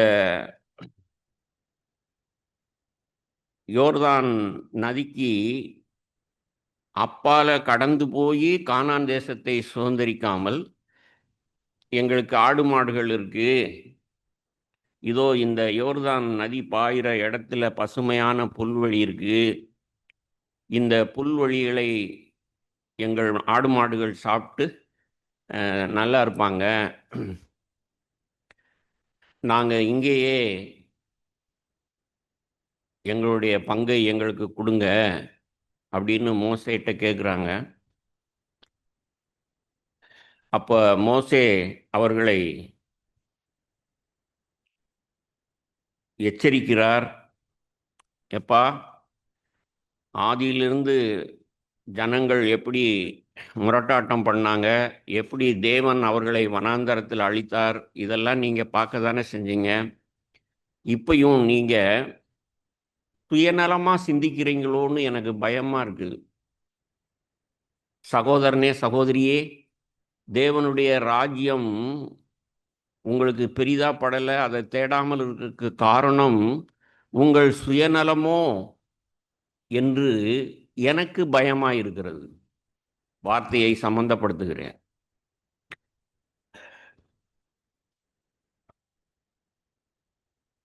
அந்த ஜனங்களுக்கு 20ஆம் வசனத்தில், எண்ணாகமும் 32ஆம் அதிகாரம் 20ஆம் வசனத்தில், அப்பொழுது மோசே அவர்களை நோக்கி, நீங்கள் இந்த வார்த்தையின்படியே செய்து கர்த்தருடைய சமூகத்தில் யுத்த சன்னத்தராகி, கர்த்தர் தம்முடைய சத்துருக்களை தம்முடைய முகத்திற்கு முன்னின்று துரத்திவிடும் அளவும் நீங்கள் யாவரும் அவருடைய சமூகத்தில் யுத்த சன்னத்தராய் யோர்தானை கடந்து போவீர்களானால், அத்தேசம் கர்த்தருக்கு முன்பாக வசப்படுத்தப்பட்ட பின்பு நீங்கள் திரும்பி வந்து கர்த்தருக்கு முன்பாகவும் இஸ்ரவேலருக்கு முன்பாகவும் குற்றமில்லாதிருப்பீர்கள். அதற்கு பின்பு இந்த தேசம் கர்த்தருக்கு முன்பாக உங்களுக்கு சுதந்திரமாகும். நீங்கள் இப்படி செய்யாமற் போனால் கர்த்தருக்கு விரோதமாக பாவம் செய்தவர்களாயிருப்பீர்கள். உங்கள் பாவம் உங்களை தொடர்ந்து பிடிக்கும் என்று நிச்சயமாய் அறியுங்கள். இந்த பதம் எந்த பதம் அண்டர்லைன் பண்ணி வச்சிருக்கிறேன். 23ஆம் வசனத்தின் பின்பகுதி தயவு செய்து நீங்கள் அண்டர்லைன் பண்ணுங்க. உங்கள் பாவம் உங்களை தொடர்ந்து பிடிக்கும் என்று நிச்சயமாய் அறியுங்கள். அன்றைக்கு மோசே இஸ்ரவேல் ஜனங்களுக்கு சொன்னான். இன்றைக்கு பிரவாகர் கிறிஸ்தவ ஐக்கிய சபைக்கு சொல்லுகிறார். பாவத்தின் வல்லமை அவ்வளவு வலியது. என் சுயநலம், என் பெருமை, என் பொருளாசை, எந்த பாவமும் அது என்னை மோப்பனாய் மோப்பம் பிடிக்கிறது போல என்னை மோப்பம் பிடிச்சே வந்து கடைசியில லமக்குன்னு பிடிக்கிறது போல என் பாவம் என்னை நிச்சயமாய் பிடிக்கும்.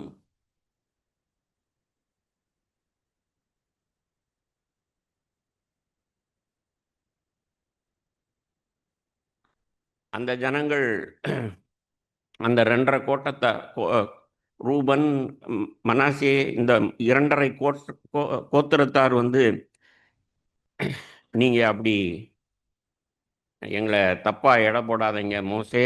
நிச்சயமா நாங்க இஸ்ரேல் ஜனங்களோடு போய் மற்ற கோத்திரத்தாரோடு போய் அவர்கள் கானான் தேசத்தை அவர்கள் முழுவதுமாய் ஆக்கிரமித்த பிறகே நாங்கள் திரும்பி வந்து இந்த இடத்துல இருப்போம் அப்படின்னு அவங்க சொன்ன பிறகு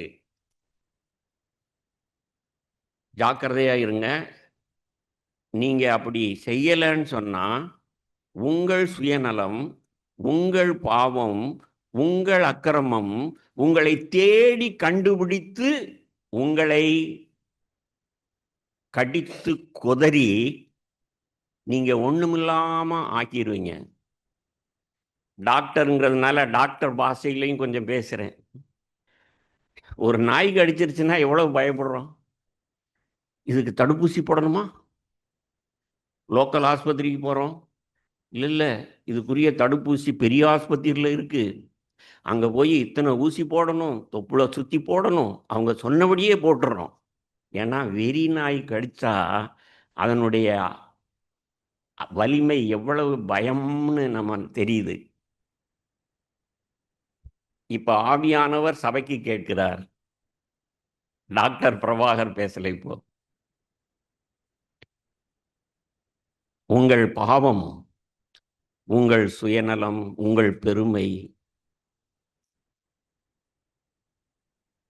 உங்களை தேடி கண்டுபிடிச்சு எப்படி வெறி நாய் கடிச்சவன் நாய் மாதிரி குலைச்சு சாவானோ அதே போல அந்த பாவத்தினால் நீங்கள் சாவீர்கள். வார்த்தையை உள்ளபடி உங்களுக்கு போதிக்கிறேன். தயவுசெய்து என்னோட சிந்திக்கணும், நேர்மையாய் சிந்திக்கணும். உங்கள் பாவம் உங்களை கண்டுபிடிக்கும். அது சின்ன பாவம் பெரிய பாவம் எல்லாம் கிடையாது. இதோ சகோதரர்கள் பேசும்போது டிராஃபிக்கில் போகும்போது உலகத்தான் குறுக்க நடப்பான், அல்லது அவன் தப்பு பண்ணிட்டு நம்மளை முறைச்சி பார்த்து யோ பெருசு அப்படின்னு நம்மளை திட்டிட்டு போவான். அப்போ எனக்கு கோபம் வருதா? கோபம் வராமல் இருக்கணும்னா எனக்குள்ள என்ன இருக்கணும்? ஆவியானவர் இருக்கணும். ஆமென். இயேசு எனக்குள் இருந்தால் எனக்குள்ளே நீதி இருக்கும். இயேசுவுக்கு பதிலாய் கோபம் இருக்கு. அவன் பேசின மாதிரியே நானும் 4 வார்த்தை பேசிட்டு நான் வீட்டுக்கு வந்து ஐயோ நான் பாவம் செஞ்சிட்டேன் ஆண்டவரே அப்படின்னு சொன்னா, நீங்கள் தேவனுடைய ராஜ்யத்தின் புத்திரரா அல்லது இந்த உலகத்தின் புத்திரரா? நீங்கள் நீதிமான்களா அல்லது உங்களையே நீங்கள் ஏமாற்றி கொண்டிருக்கிற பாவிகளாயிருந்து பாவத்தை ஜெயிக்க வழி தெரியாமல் இருந்து கொண்டு நான் நல்ல சபையில் இருக்கிறேன், நான் ரட்சிக்கப்பட்டிருக்கிறேன்?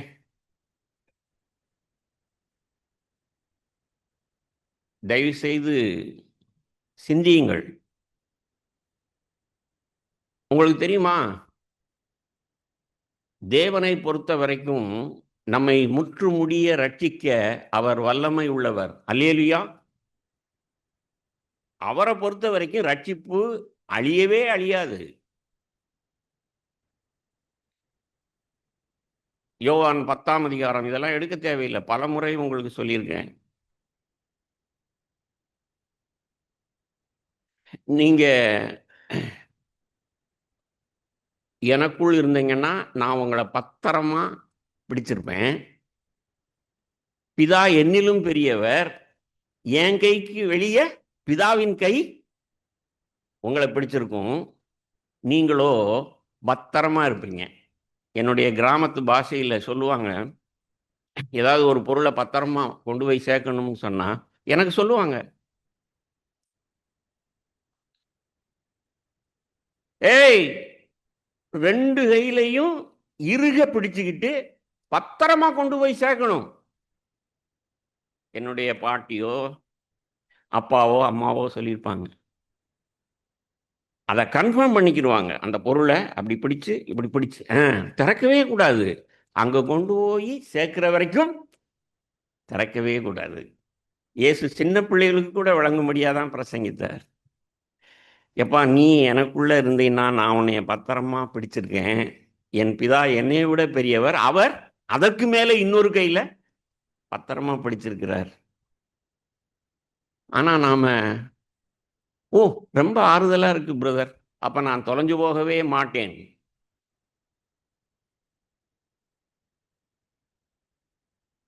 ரோமர் 8ஆம் அதிகாரத்தை எடுங்க.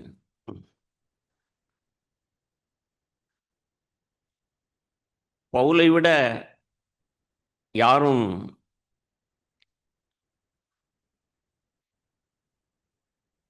ரட்சிப்பை பிரசங்கிக்க முடியாது. ரோமருக்கு எழுதின நிருபத்தில் 1ஆம் அதிகாரத்திலிருந்து கடைசி வரைக்கும் அவர் மிக நேர்த்தியாய் ரட்சிப்பை பேசினவர்.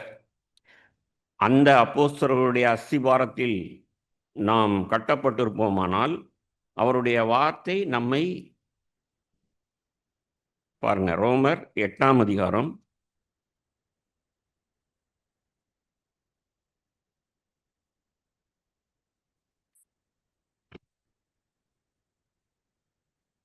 33ஆம் வசனம். ரோமர் 8:33. தேவன் தெரிந்து கொண்டவர்கள் மேல் குற்றம் சாட்டுகிறவன் யார்? தேவனே அவர்களை நீதிமான்களாக்குகிறவர். அல்லேலூயா.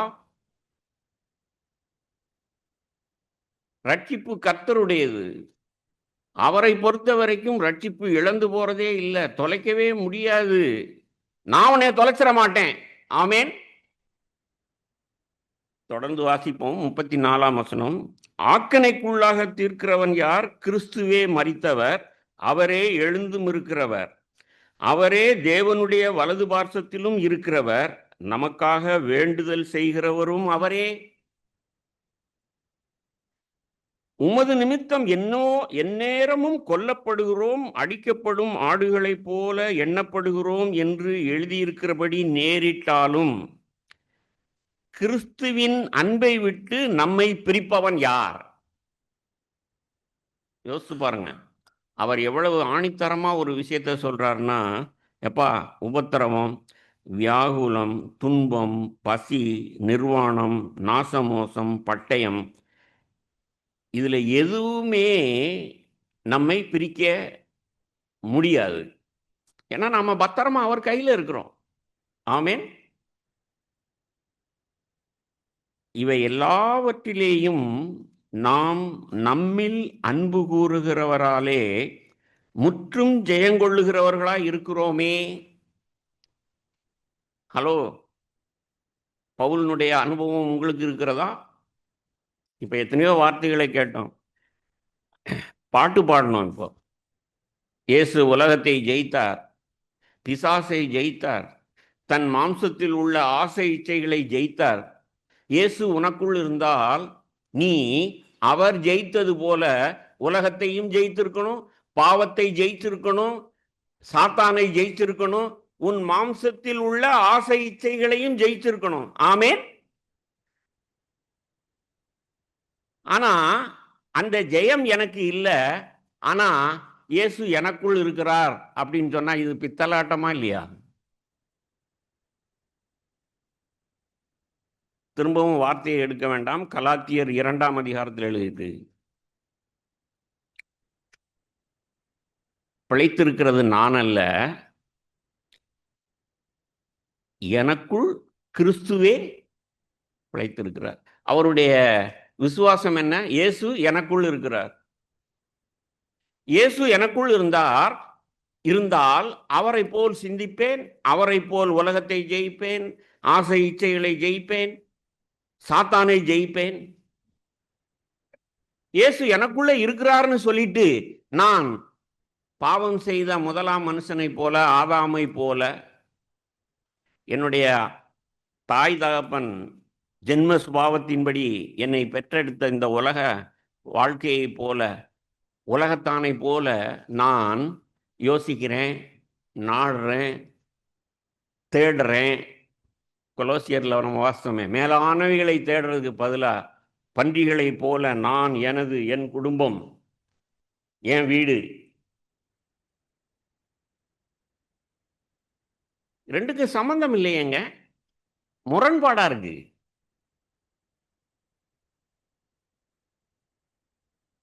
அப்போ எனக்குள் இயேசு இருந்தால் நான் பரிசுத்த ஆவியானவரால் நடத்தப்படுவேன். ஏற்கனவே நாம போன வாரமே சிந்திச்சிட்டோம், அல்லது புதன்கிழமையே உங்களுக்கு காண்பிச்சிட்டேன். இதே 8ஆம் அதிகாரத்துல கிறிஸ்து எனக்குள் இருந்தால், ஆவியானவர் உங்களுக்குள் இருந்தால், கிறிஸ்துவின் ஆவி உங்களுக்குள் இருந்தால், ஹலோ, கிறிஸ்தவம் இதுதான். உங்களுக்குள் இயேசு இருந்தால், உங்களுக்குள் ஆவியானவர் இருந்தால், உங்களுக்குள் கிறிஸ்துவின் ஆவி இருந்தால், நான் உலகத்தானை போல சிந்திக்க மாட்டேன்.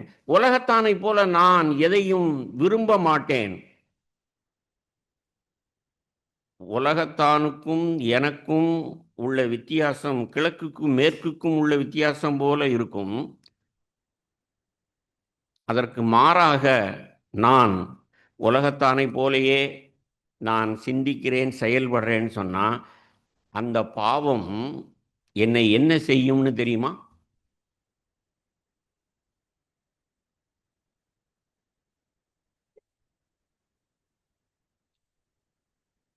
இப்ப நான் சொன்னேனே, அந்த 2 பத்திரமா அவர் பத்திரமா தான் வச்சிருக்கிறார்.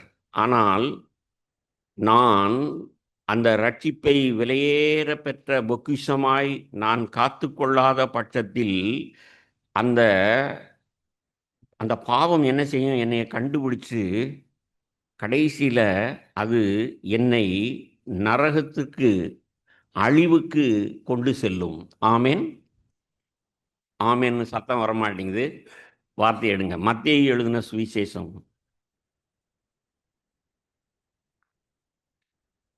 25ஆம் அதிகாரம்.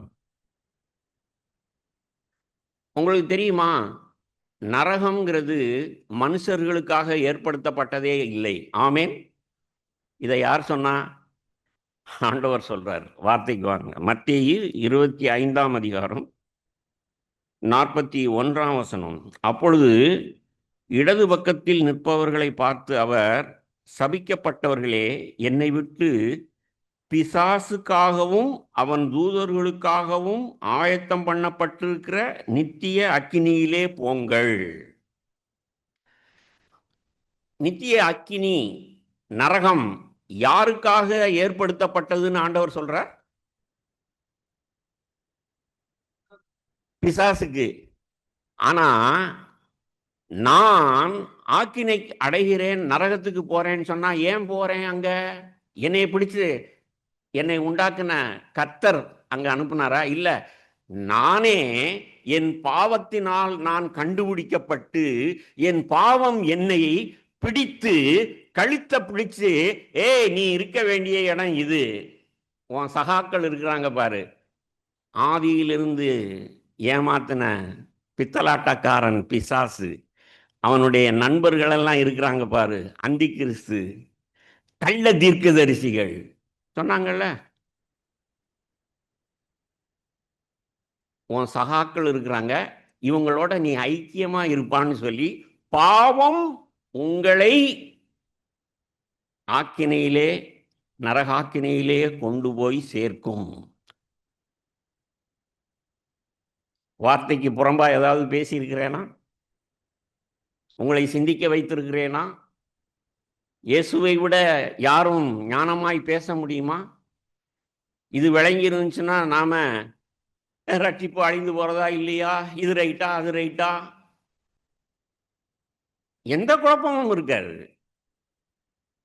பவுல் தெளிவா இருந்தார். சபைக்கு அவ்வளவு தீர்க்கமா சொல்றாரு, உன்னையே நீ கெடுத்துக்கொள்ள முடியும்.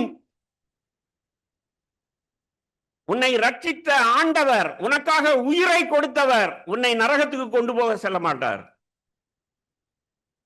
உன் அக்கிரமம் உன்னை பிடித்து உன்னை பத்திரமாய் நீ இருக்க வேண்டிய இடத்திலே கொண்டு போய் சேர்க்கும். கேட்கிறதற்கு காதுள்ளவர்கள் கேட்க கடவுள். அடுத்து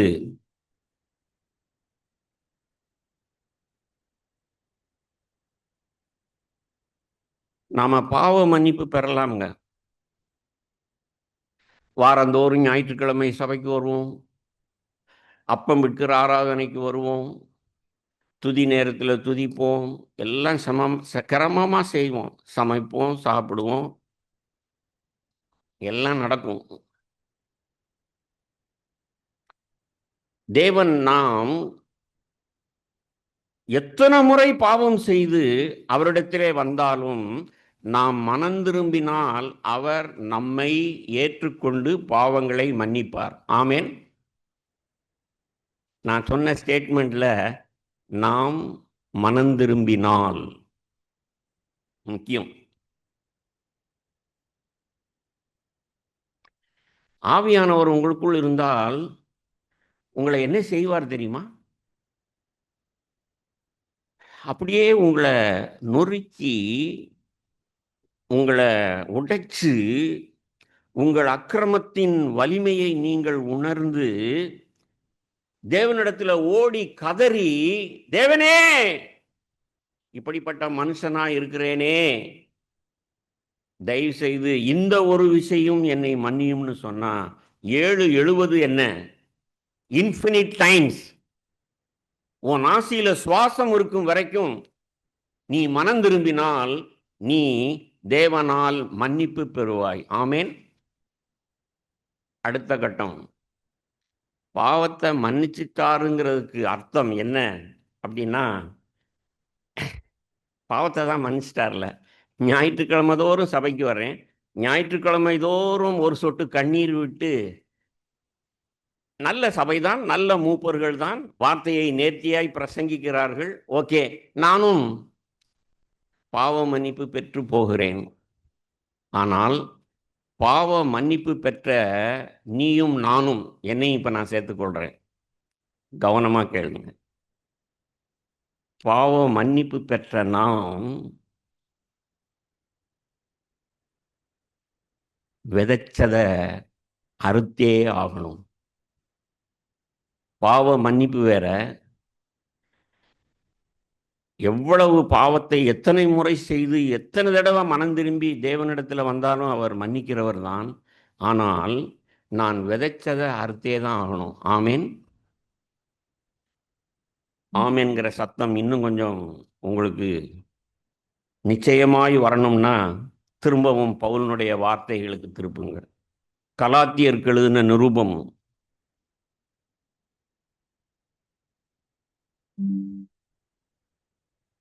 6ஆம் அதிகாரம் 7ஆம் வசனம். கலாத்தியர் 6ஆம் அதிகாரம் 7ஆம் வசனம். மோசம் போகாதிருங்கள், தேவன் தம்மை பரியாசம் பண்ணாவிட்டார். மனுஷன் எதை விதைக்கிறானோ அதையே அறுப்பான். தன் மாம்சத்திற்கென்று விதைக்கிறவன் மாம்சத்தினால் அழிவை அறுப்பான். ஆவிக்கென்று விதைக்கிறவன் ஆவியினாலே நித்திய ஜீவனை அறுப்பான். நன்மை செய்கிறதில் சோர்ந்து போகாமல் இருப்போமாக. நாம் தளர்ந்து போகாதிருந்தால் ஏற்ற காலத்தில் அறுப்போம். இந்த வார்த்தையை சபைக்கு சொல்றார். தேவன் தம்மை பரியாசம் பண்ண ஒட்டார் அப்படின்னா என்ன அர்த்தம்? பரியாசம் பண்றதுன்னா என்னங்க? கேலி செய்கிறது. God cannot be mocked, ஆங்கில வார்த்தை.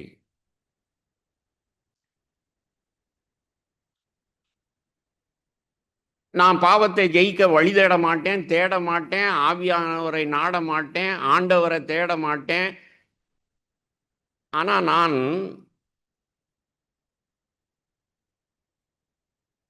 உண்மையுள்ள கொஞ்ச பேரோடு சேர்ந்து கொண்டு நான் நல்ல சபையில தான் இருக்கிறேன், நல்ல மூப்பர்கள் எனக்கு இருக்கிறாங்க, நாங்கள் அந்த சபையை விட தேவலாம், இந்த சபையை விட தேவலாம் அப்படின்னு நம்மை மேன்மையாய் எண்ணிக்கொண்டு நான் தேவனை தேடுகிறதில்லை, என் அக்கிரமத்தை குறித்து நான் மனம் திரும்புகிறதில்லை, விசுவாசித்து ஆவியானவரை என்னிடத்தில் தக்க வைத்துக் கொள்ளுகிறதில்லை. வாரம் நான் அப்படி ஒரு வாழ்க்கை வாழ்ந்து கொண்டே இருக்கிறேன்னு சொன்னால், யூ ஆர் மாக்கிங் காட். நீங்கள் தேவனை பரியாசம் பண்ணுகிறீர்கள். இந்த வார்த்தையை நான் வாசித்த பொழுது ஆவியானவர் எனக்கு என்ன சொன்னார்னா, வேதத்திலிருந்து மட்டும் பேசு, உன்னுடைய அனுபவங்களையோ மற்ற மனிதர்களுடைய அனுபவங்களையோ பேசாத. தேவன் தம்மை பரியாசம் பண்ணப்பட்டார், மனுஷன் எதை விதைக்கிறானோ அதையே அறுப்பான். சரி, எனக்கு வேதத்திலிருந்து ஒரு மனுஷனை காமிங்க, விதைச்சதை அறுத்தவனே கேட்டேன். தாராளமாக உனக்கு காமிக்கிறேன் அப்படின்னு சொல்லி திருப்பு சங்கீதம் 32ன்னு சொன்னார். திருப்புங்க இப்போ 32வது சங்கீதம்.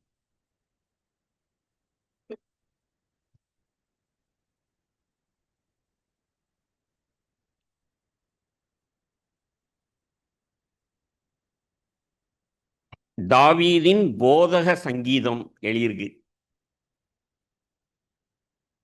எவனுடைய மீறுதல் மன்னிக்கப்பட்டதோ, எவனுடைய பாவம் மூடப்பட்டதோ அவன் பாக்கியவான். எவனுடைய அக்கிரமத்தை கர்த்தர் எண்ணாதிருக்கிறாரோ, எவனுடைய ஆவியில் கபடமில்லாதிருக்கிறதோ அவன் பாக்கியவான். உங்களுக்கு தெரியுமா, தாவீது நாம் இப்போ ரட்சிக்கப்பட்டிருக்கிறோம், அபிஷேகம் பெற்றிருக்கிறோம், நம்முடைய மேன்மை எதுவாக இருந்தாலும் இந்த தாவீது தேவனால் மன்னிப்பு பெற்றவன். ஆமேன். 51வது சங்கீதத்தில் அதை நேர்த்தியாக எழுதியிருக்கு. ஆனால் இப்போ நான் அவனுடைய அந்த ரட்சிப்புக்கு, அந்த பாவ மன்னிப்புக்கு அவன் எப்படி தகுதியானான்ங்கிறத தான் நான் சொல்கிறேன். ஏன்னா நீங்களும் நானும் தகுதி அடையணும்.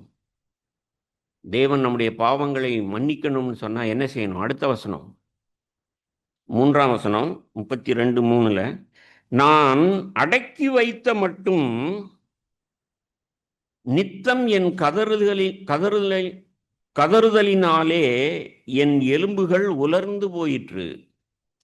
இரவும் பகலும் என்மேல் உம்முடைய கை பாரமாயிருந்ததினால் என் சாரம் உஷ்ணகால வறட்சியைப் போல வறண்டு போயிற்று.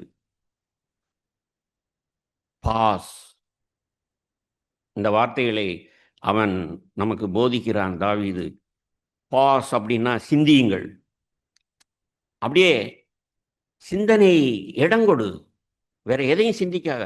அப்படியே இப்போ ஆராதனையில் சொல்கிறாங்களே, 1 நிமிடம் அமைதியாக இருங்கள். தாவீது உங்களுக்கு சொல்லித்தர்றான், எனக்கும் சொல்லித்தர்றான். ஏய்,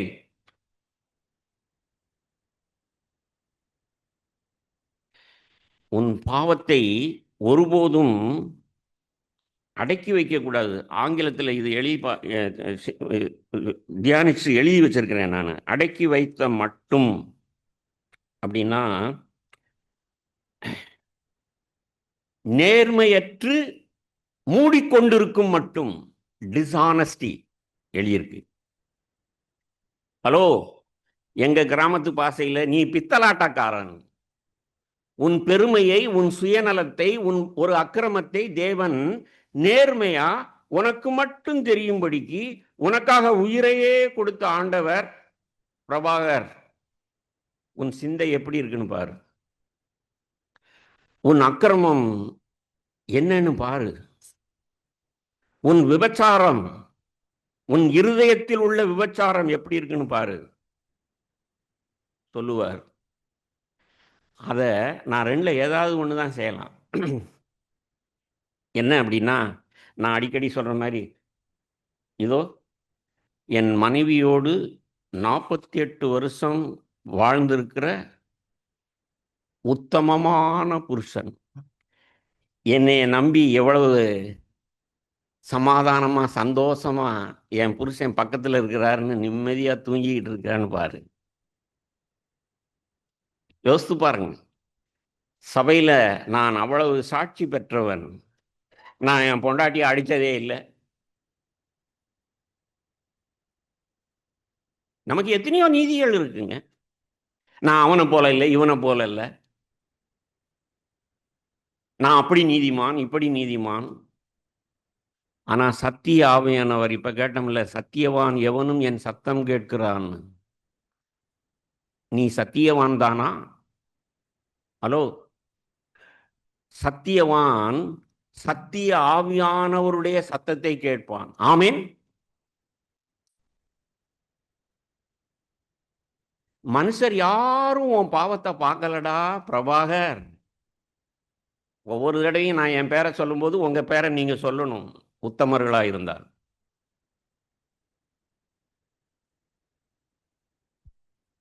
உன் பொண்டாட்டிக்கு தெரியாது, உன் மூப்பருக்கு தெரியாது, சபையில யாருக்கும் தெரியாது. உனக்கு மட்டும் தெரியும்படிக்கு உன்னோடு பேசி உன் அக்கிரமத்தை, நீ மனுஷரை பகைக்கிறது, நீ அந்தரங்கத்தில் செய்த விபச்சாரம். இன்றைக்கு வாலிபர்கள் உட்கார்ந்து இருக்கிறீங்க, உங்களுக்கெல்லாம் சர்வசாதாரணமா ஒரு ஆபாச காட்சியை பார்க்கிறதோ உங்களுக்கு தப்பா தெரியல.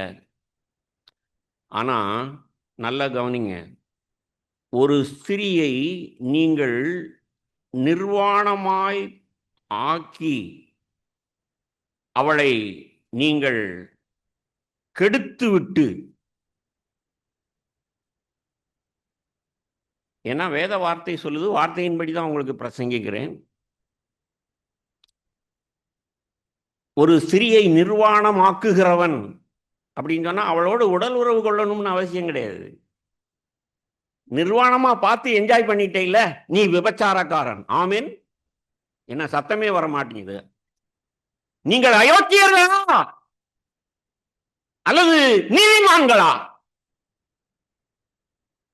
நம்முடைய பாவத்தின் வலிமை நமக்கு தெரியல. சர்வசாதாரணமா நாம பாவம் செய்யறோம், அது யாருக்கும் தெரியாது. பெற்றோர்களுக்கு தெரியாது, பொண்டாட்டிக்கு தெரியாது, புருஷனுக்கு தெரியாது. யாருக்கு தெரியல? உனக்குள்ள ஆவியானவர் இல்லை. உனக்கு கேட்கலன்னா நீ சத்தியவான் அல்ல, நீ அயோக்கியன். You are a wicked man.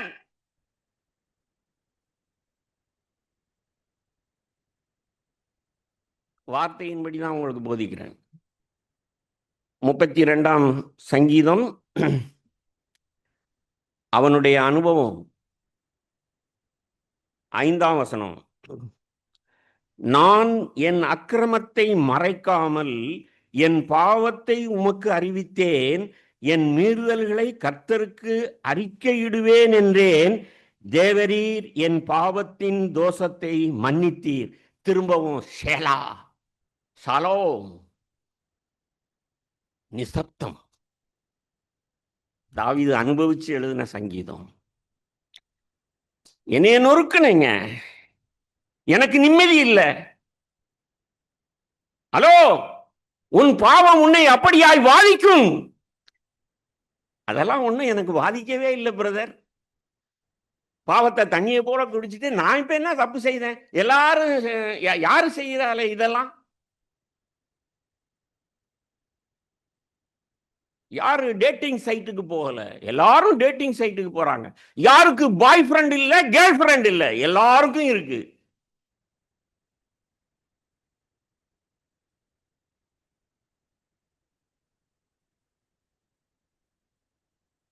உன் பாவத்தை நீ அடக்கி வைத்து கொண்டே இருந்தாயானால் இப்ப வேணா உனக்கு நல்லா தெரியலாம், உணர்வில்லாத உன்னுடைய இருதயம் இருளடைந்து இருக்கலாம். ஆனால் உன் இரத்தப்பழி நீங்க இப்பொழுது வார்த்தையை நீ கேட்டிருக்கிறாய். உன் பாவம் உன்னை கண்டுபிடிக்கும். நீ போய் சேர வேண்டிய இடத்துக்கு உன்னை பத்திரமாய் கழுத்தை பிடித்து கொண்டு அங்கே தள்ளும். கர்த்தர் தள்ளினாரா? தாவீது அவன் உணர்வடைந்தான். உணர்வடைந்து அவன் மனந்திரும்பி நேர்மையாய், இப்பதான் 51வது சங்கீதத்துக்கு போகணும், நேரம் இல்லை. நேர்மையாய், தேவரீர் உமக்கே விரோதமாய் பாவம் செய்தேன். தாவீதினுடைய நேர்மை அங்க எழுதியிருக்கு 51ஆம் அதிகாரத்துல. நான் பத்சேபாளுக்கு விரோதமா பாவம் செஞ்சேன்னு நினைச்சுக்கிட்டு இருந்தேன். அவளை ராணி ஆக்கிட்டேன். எல்லாரும் என்னை நல்லவன்னாங்க. கொலை செஞ்சதை நேர்த்தியா மறைச்சிட்டேன். சாதுரியம், என்னுடைய ஸ்ரூட்னஸ். யுத்தம்னு இருந்தா 4 பேர் முன்ன பின்ன சாகத்தான் செய்வாங்க. நம்மாலையும் 4 பேர் சாவான். உரியா செத்துட்டானா பரவாயில்ல. அப்போ உரியாவை கொலை செய்ததையும் அவன் 1 வருஷம் போல மறைத்தான். விபச்சாரத்தையும் 1 வருஷம் போல மறைத்தான். நீ எத்தனை வருஷமாய் மறைத்து கொண்டு சபையில் உட்கார்ந்திருக்கிறாய்? ஆவியானவர் கேட்கிறார். எத்தனை வருஷமானாலும் உன் எலும்பை அவர் நொறுக்கி, உன்னை வியாதிப்படுத்தப்பட்டு, உன் ஆவி ஆத்துமா சரீரத்திலே மனசுல பயம். உங்களுக்கு தெரியுமா, நீங்கள் செய்கிற பாவத்தினால் நீங்கள் பயப்படுவீர்கள். மனிதர்களிடத்துல நீங்க எரிஞ்செறிஞ்சு விழுவீங்க. உங்கள் அக்கிரமத்தினால் நீங்கள் உங்களை கெடுக்கிறது மாத்திரம் இல்லாம உங்களை சுற்றி இருக்கிற மனிதர்களையும் சாடுவீங்க, சபிப்பீங்க.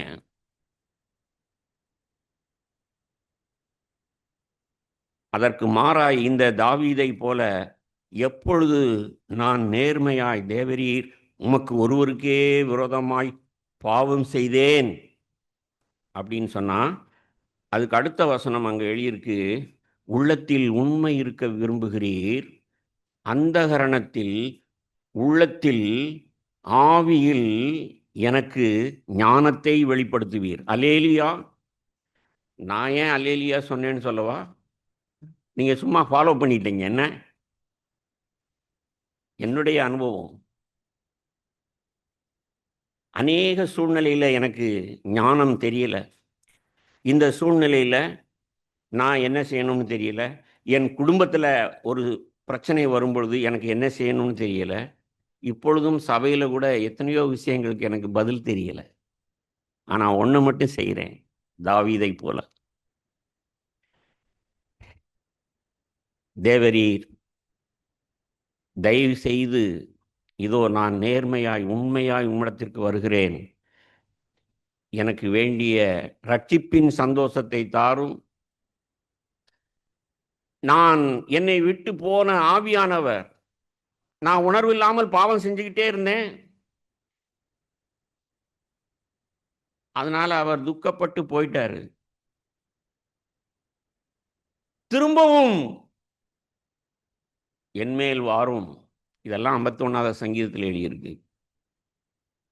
அருமையான சகோதரனே, சகோதரியே, நீ இன்னும் சாகல, இன்றைக்கு சபைக்கு வந்து உட்கார்ந்திருக்கிறாய்.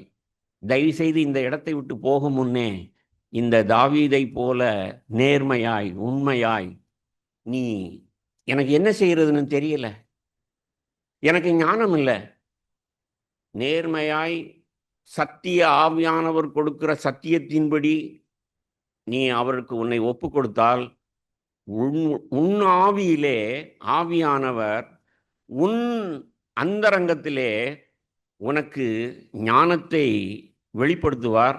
உடனே அவன் அதை செய்தான். தொடர்ந்து நீங்கள் 51 வாசித்தீங்கன்னு சொன்னால், அவன் அப்படியாய் ஆசீர்வதிக்கப்பட்டான். அதை ஏற்கனவே நாம் வாசித்தோம். அவன் ராஜா, அவன்கிட்ட இருக்காத ஆடு மாடா? நீங்கள் பலியை விரும்பலை, பலியை வேணும்னு சொன்னால் நான் 1000 காளைகள் என்ன, 1000 கடாக்கள் என்ன, எல்லாத்தையும் கொடுப்பேன். ஆனால் நீர் எதை விரும்புகிறீர்? நொறுங்குண்ட ஆவியை. நம்மளே அநேகம் பேர் ஆசீர்வதிக்கப்படலை. இயேசுவை போல் நாம் வாழ முடியலை. ஒரே காரணம்தான், உன்னுடைய பெருமை, உன்னுடைய சுயநலம், உன்னுடைய பாவம் என்னன்னு உனக்கே தெரியல. தாவீதை போல் நேர்மையாய் உங்கள் அக்கிரமத்தை அவரிடத்திலே அறிக்கையிடுவீர்களானால் அவர் உங்களை ரட்சிப்பின் சந்தோஷத்தை கொடுக்கிறதோடு அல்ல, அது என்னுடைய பர்சனல் பெனிஃபிட். தூஸ் நான் சொன்ன மாதிரி சிறைச்சாலையில் இருந்து கொண்டு ரிஜாய்ஸ் ஆல்வேஸ்ன்னு சொன்னோம். ஒருவேளை எனக்கு சமாதானம் சந்தோஷம் இருக்கலாம், ஆனால் என்னை சுற்றி இருக்கிற மனிதர்களுக்கு நான் அந்த சமாதானத்தை சந்தோஷத்தை நான் கொடுக்கணும்னு சொன்னான். உங்களுக்கு தெரியுமா, தேவனுடைய ராஜ்யம் எனக்கு மட்டும் உரியது இல்லைங்க. இட்ஸ் அ கார்ப்பரேட் சரீரம். நாம் இங்கே உட்காந்துருக்குறோம், நிறைய பேர் உட்காந்துருக்குறோம். We are body of Christ, கிறிஸ்துவின் சரீரம். அந்த சரீரத்திலே நாம் பிறரை ஆசீர்வதிக்க முடியும். யோசித்து பாருங்க, நாம் ஒவ்வொருவரும் இந்த சத்திய ஆவியானவரால் நடத்தப்பட்டு இயேசுவை போல் நாம் வாழ்ந்தோம்னா, நான் போன தடவை சொன்ன மாதிரி என் வார்த்தைகள் ஆவியாயும் ஜீவனாயும் இருக்கும், ஆண்டவரை போலவே. ஆமேன். நானும் தேற்றப்பட்டு என்னை சுற்றி இருக்கிற மனிதர்களையும் தேற்றி ஆசீர்வதிப்பேன். ஆமேன். இதுதான் சுவிசேஷம். தேவனுடைய ராஜ்யம் இதுதான்.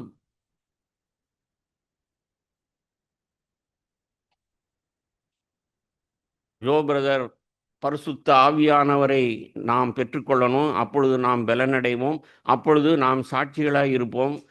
அவரே தேவையை உணர்ந்து உணர்ச்சி வசப்பட்டு தான் உங்களுக்கு பேசினார். நான் கவனமாக கேட்டுக்கிட்டு தான் இருந்தேன். ஆனால் அவர் சொன்ன வார்த்தைக்கு மேலே உள்ள ஒரு வார்த்தையை காண்பிக்கிறேன். அப்போஸ்தலர் 1:3 எடுங்க.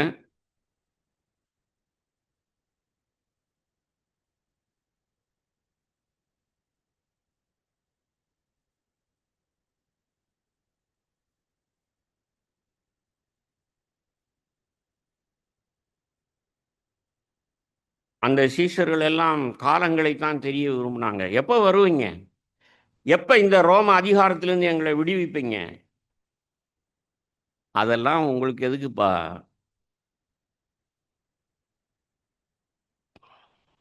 அதற்கு மேலே அப்போஸ்தலர் 1:3 இயேசு என்ன செய்தார்? உயிர்த்தெழுந்துட்டாரு. உயிர்த்தெழுந்த பிறகு நேராக அப்பாட்ட போயிருக்க வேண்டியதானே? வாக்கு தத்தம் பண்ண ஆவியானவரை அனுப்பி இருக்க வேண்டியதானே? 40 நாள் என்ன செய்தார்? ஏன் 40 நாள் உயிர்த்தெழுந்த சரீரத்திலே இருந்தார்? அந்த மகதலேனா மரியாள் அவரை பற்றி கொண்டு வரும்போது, தொடாதே, நான் இன்னும் பிதாவின் இடத்திற்கு போகவில்லை. ஏன் அப்படி சொன்னார்? எல்லாத்துக்கும் பதில் இங்கே தான் இருக்கு. அப்போஸ்தலர் 1:3 40 நாள் அளவும் அப்போஸ்தலருக்கு தரிசனமாகி தேவனுடைய ராஜ்யத்துக்குரியவைகளை அவர்களுடனே பேசி. நான் அண்டர்லைன் பண்ணி வச்சிருக்கேன். எதை? தேவனுடைய ராஜ்யத்துக்குரியவைகளை அவர்களுடனே பேசி. எனக்கு இதுதான் சவாலா இருக்கு.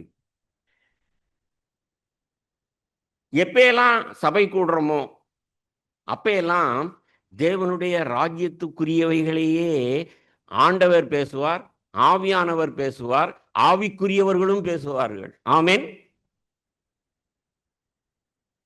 உங்களிலே அநேகம் பேருக்கு வெள்ளிக்கிழமை குடும்ப கூடுகை நிறுத்தினதை குறித்து கேள்வி.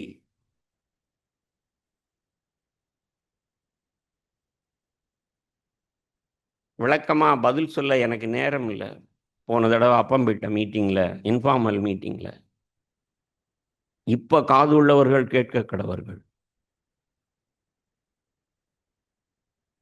ஆவியானவர் எனக்கு சொன்னார், பிரபாகர், நீ உன்னை குறித்து எண்ணுவதற்கு மிஞ்சி எண்ணி உன் சபை நல்லா இருக்கிற மாதிரி நினச்சிக்கிட்டு நாம் குடும்பம்னு சொல்லி இன்ஃபார்மல் மீட்டிங்னு சொல்லி நீ இப்படி பேசிக்கிட்டு இருக்கிற.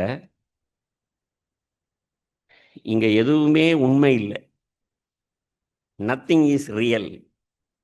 யோசித்து பாருங்க. நீங்க எத்தனை பேர் உங்கள் பாவத்தை ஜெயிச்சிருக்கிறீங்க, கோபத்தை ஜெயிச்சிருக்கிறீங்க? ஒவ்வொரு முறையும் வெள்ளிக்கிழமை கூடும் பொழுது நான் அதுல விழுந்துட்டேன், இதுல விழுந்துட்டேன் அப்படின்னு அறிக்கை பண்றீங்க. அப்ப எனக்கு நேர்மையா ஆண்டவர் சொன்னார், நீ இத முதல்ல நிறுத்து. உன்னுடைய உடன் ஊழியக்காரர்கள், இதோ மூப்பர்கள் உட்கார்ந்துருக்கிறாங்க, ஃபெசிலிட்டேட்டர் உட்கார்ந்துருக்கிறாங்க, உன்னைய சேர்த்து 8 பேர்.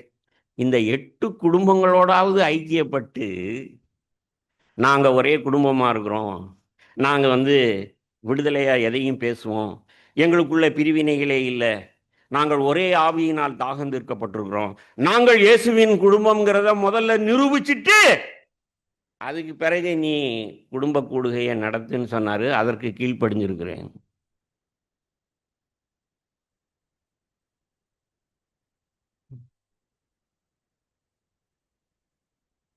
எந்த ஒரு மனுஷனும்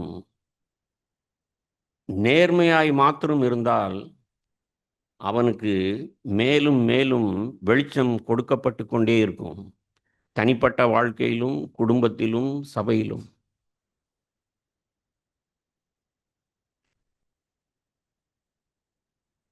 ஆகாயத்தில் சிலம்பம் பண்ணாதப்பா, உன் சபை அப்படி இல்லை, நீ நினைக்கிற மாதிரி இல்லை, இது இயேசுவின் குடும்பம் இல்லை.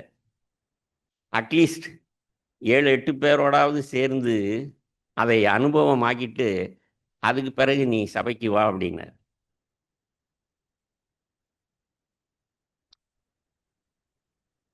யோசித்து பாருங்க. கடைசியா இந்த வார்த்தையை சொல்லி நாம் ஜெபம் பண்ணுவோம்.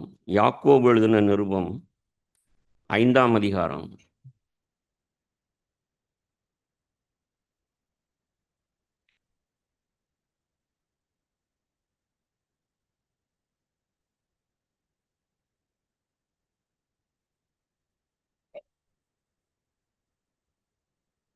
யாக்கோபு 5ஆம் அதிகாரம். இந்த நிருபத்தை எழுதினவர் இயேசுவினுடைய ஆஃப் பிரதர், இயேசுவுக்கு பிறகு பிறந்த மரியாளுக்கும் யோசேப்புக்கும் பிறந்த யாக்கோபு. அந்த மனுஷன் மற்ற அப்போஸ்தலர்களைப் போல 3-4 வருஷம் 3-3.5 வருஷம் பார்க்காம இயேசுவை, தன்னுடைய அண்ணனை குறைஞ்சது 30 வருஷமாவது பார்த்தவர். சபைக்கு சொல்லுகிற புத்திமதி. யாக்கோபு 5ஆம் அதிகாரம். ஐஸ்வர்யவான்களே கேளுங்கள், உங்கள் மேல் வரும் நிர்பந்தங்களின் நிமித்தம் அலறி அழுங்கள். உங்கள் ஐஸ்வர்யம் அழிந்து உங்கள் வஸ்திரங்கள் பொட்டரித்து போயின, உங்கள் பொன்னும் வெள்ளியும் துருப்பிடித்தது. அவைகளில் உள்ள துரு உங்களுக்கு விரோதமாய் சாட்சியாயிருந்து அக்கினியை போல உங்கள் மாம்சத்தை தின்னும். கடைசி நாட்களிலே பொக்கிஷத்தை சேர்த்தீர்கள். இதோ உங்கள் வயல்களை அறுத்த வேலைக்காரருடைய கூலி உங்களால் அநியாயமாய் பிடிக்கப்பட்டு கூக்குரலிடுகிறது. அறுத்தவர்களுடைய கூக்குரல் சேனைகளுடைய கர்த்தரின் செவிகளில் பட்டது. பூமியிலே நீங்கள் சம்பிரமமாய் வாழ்ந்து சுகபோகத்தில் உழன்றீர்கள். கொழுத்தவைகளை அடிக்கும் நாளில் நடக்கிறது போல உங்கள் இருதயங்களை போஷித்தீர்கள். முதல்ல இதுவரைக்கும் சிந்திச்சிருவோம்.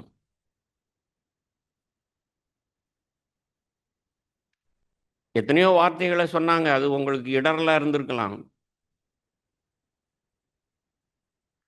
நான் இடரல் அடையல. என்னிடத்துல நேர்மை உண்மை இருக்கும் வரைக்கும் நான் எந்த வார்த்தையை குறித்தும் இடரல் அடைய மாட்டேன். ஆனா சகோதரர்கள் பேசின வார்த்தையை நான் அப்படியே ஆமோதிக்கிறேன். பரலோகத்தில் பொக்கிஷங்களை சேர்த்து வையுங்கள்னு ஆண்டவர் சொன்னாரு. உன்னுடைய அக்கவுண்ட் என்ன? How rich are you in heavenly things? நானும் தான் 5 பெட்ரூம் உள்ள வீடு கட்டியிருக்கிறேன், பக்கத்துல தான் இருக்கு. ஆனால் அது என்னுடையதல்ல, ஆண்டவர் எனக்கு ஈவாய் இரக்கமாய் கொடுத்தது. அது எனக்குன்னு சொந்தம் கொண்டாடுறதே இல்லை. தேவனே சாட்சி. யார்கிட்டையும் என்னுடைய அவங்களுடைய தேவையை உணர்ந்தாங்கன்னா அவங்களுக்கு சொல்லுவேன், பிரதர் எனக்கு 5 ரூம் இருக்கு, நானும் என்னுடைய மனைவியும் ஒரு ரூமில் தான் இருக்கிறோம், நீங்கள் எப்போனாலும் வந்து எந்த ரூம்லையும் நீங்கள் தங்கலாம்னு சொல்லியிருக்கிறேன்.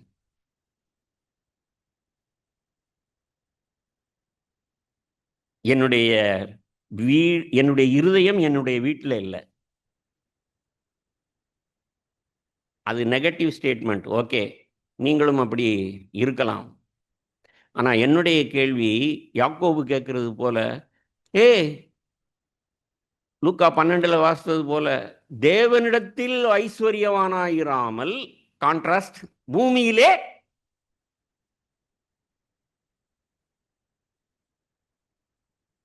பூமியும் அதன் நிறைவும் கர்த்தருடையது. உன்னுடைய காணிக்கை அவருக்கு தேவையில்லை. மெய்யான அப்போஸ்தலர்கள் தான் அப்படி தைரியமாய் பேசுவாங்க. பவுல்கிட்ட போனீங்கன்னா அவர் பேசுவார், நீங்க எவ்வளவோ எனக்கு உதவி செய்யுங்க, பிலிப்பியருக்கு எழுதின நிருபத்தில் எழுதுவார், எவ்வளவோ எத்தனையோ முறை இன்னார் மூலமா கொடுத்து விட்டீங்க, எப்பா மூலமா கொடுத்து விட்டீங்க, ரொம்ப நன்றிப்பா, என் கஷ்டத்துல உதவுனீங்களே அப்படின்னு சொல்லி அவர் மனுஷீகமாய் ஒருபோதும் தலை குனிவதில்லை. அவன் தேவனுடைய மனுஷன், சத்தியவான். அவன் நெஞ்ச நிமித்தி சொல்லுவான். என்ன சொல்லுவான்னா, என் கஷ்டத்துல நீங்க உதவுனீங்கிறத விட, நீங்க எனக்கு உதவினது நிமித்தம் கர்த்தர் உங்களை ஆசீர்வதிக்கிறதற்கு பாத்திரவான்களாய் இருக்கிறீர்கள் என்று நான் உங்களை ஆசீர்வதிக்கிறேன்கிறார். அல்லேலூயா. See the dignity of a man of God. ஆனால் ஆவியானவர் எனக்கு இந்த விதத்திலும் எனக்கு போதிக்கிறார். என்ன போதிக்கிறார் தெரியுமா? பிரபாகர், உனக்கு வேணால் பணம் தேவையில்லாமல் இருக்கலாம், மாதம் ஒன்றானா உனக்கு பென்ஷன் வருது, ஆனால் எவ்வளவு அசிங்கமாக நீ மற்றவர்களுடைய அங்கீகாரத்தை தேடுகிறாய். அக்செப்டன்ஸ்.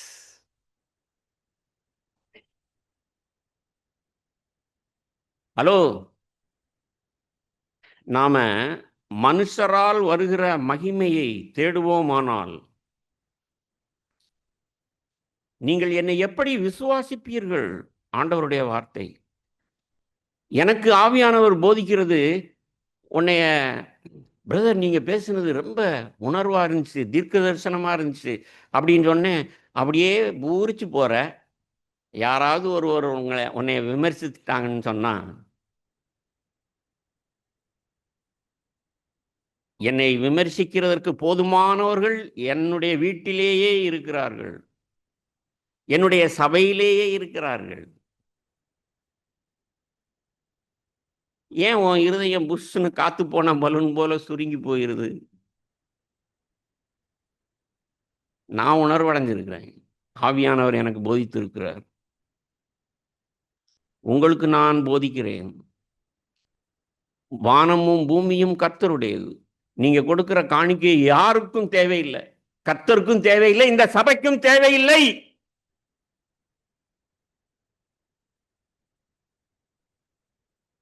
தேவன் பார்க்கிறது போல நீங்கள் ஐஸ்வர்யவான்களாய் இருங்களேன், பரலோகத்திலே பொக்கிஷங்களை சேர்த்து வைங்களேன், அவருடைய சுபாவத்திலே நீங்கள் வளர்ந்திருக்கிறீர்களா? அப்படிதான் நான் உணர்த்தப்பட்டிருக்கேன். ஆண்டவரே, நீங்க உங்களை பிசாசுகளின் தலைவன் சொன்னாங்க. இவன் பேயை ஓட்டுறது ஆவியானவரால் இல்லை, பெயல்புசலினால். நாங்க இவன் பைத்தியம் பிடித்தவன் சொன்னாங்க. நீங்க அசையவே இல்லையா ஆண்டவரே? எவ்வளவு தூசியை தட்டி விட்ட மாதிரி, பிதாவினால் நடாத நாட்கள்லாம் பிடுங்கி எரியப்படும். தூசனா சொன்ன மாதிரி, என்னடா தேவனுடைய ராஜ்யத்துல பயிர் தானே விளையணும், களை எப்படி உண்டாச்சு? நான் யதார்த்தவாதி.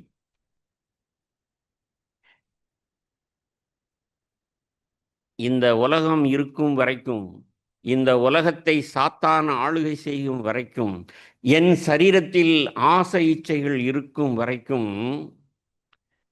களையும் பயிரும் ஒன்றுக்கு பக்கத்தில் ஒன்று இருந்து கொண்டேதான் இருக்கும். ஆமென்.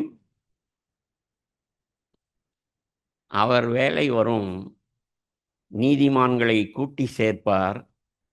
ஆனா அதற்கு முன்னாடி களைகளை பிடுங்கி அக்கினியில் சுட்டெரித்துட்டு அப்புறம் புதிய வானம் புதிய பூமியிலே புதிதாக்கப்பட்டவர்களை, பயிர்களை கூட்டி சேர்ப்பார். ஆமென். எனக்கு நல் மனசாட்சி இருக்கு. ஆண்டவரே,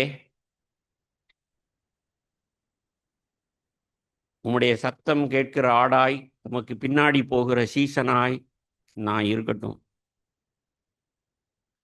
ஒரு பிரசங்கத்துல வாரன் வெஸ்பி சொல்லுவார், எழும்பி நில்லுங்க.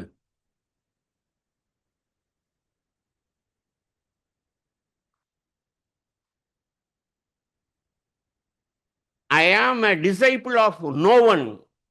I don't want anyone to be disciple of mine. தமிழ்ல என்ன அர்த்தம் தெரியுமா? நான் இயேசுவின் சீசன், இயேசுனுடைய சத்தம் கேட்கிற ஆடு. நான் யாருடைய சீசனும் அல்ல. அவர் டிஎல் மூடி சர்ச்சை நடத்திக்கிட்டு இருக்கிற பெரிய பரிசுத்தவான். அவ்வளவு தைரியமா சொல்றாரு. பிரசித்தி பெற்ற டிஎல் மூடி. அன்றைக்கு பவுல் இருந்தது போல அமெரிக்காவையும் இங்கிலாந்தையும் அசைச்ச வல்லமையான ஊழியக்காரர். I am not disciple of DL மூடிங்கிற அர்த்தத்துல தான் சொல்றாரு. I am not a man of any man. நீ யார்? உன்னுடைய பற்றுதல் எங்கே இருக்கிறது?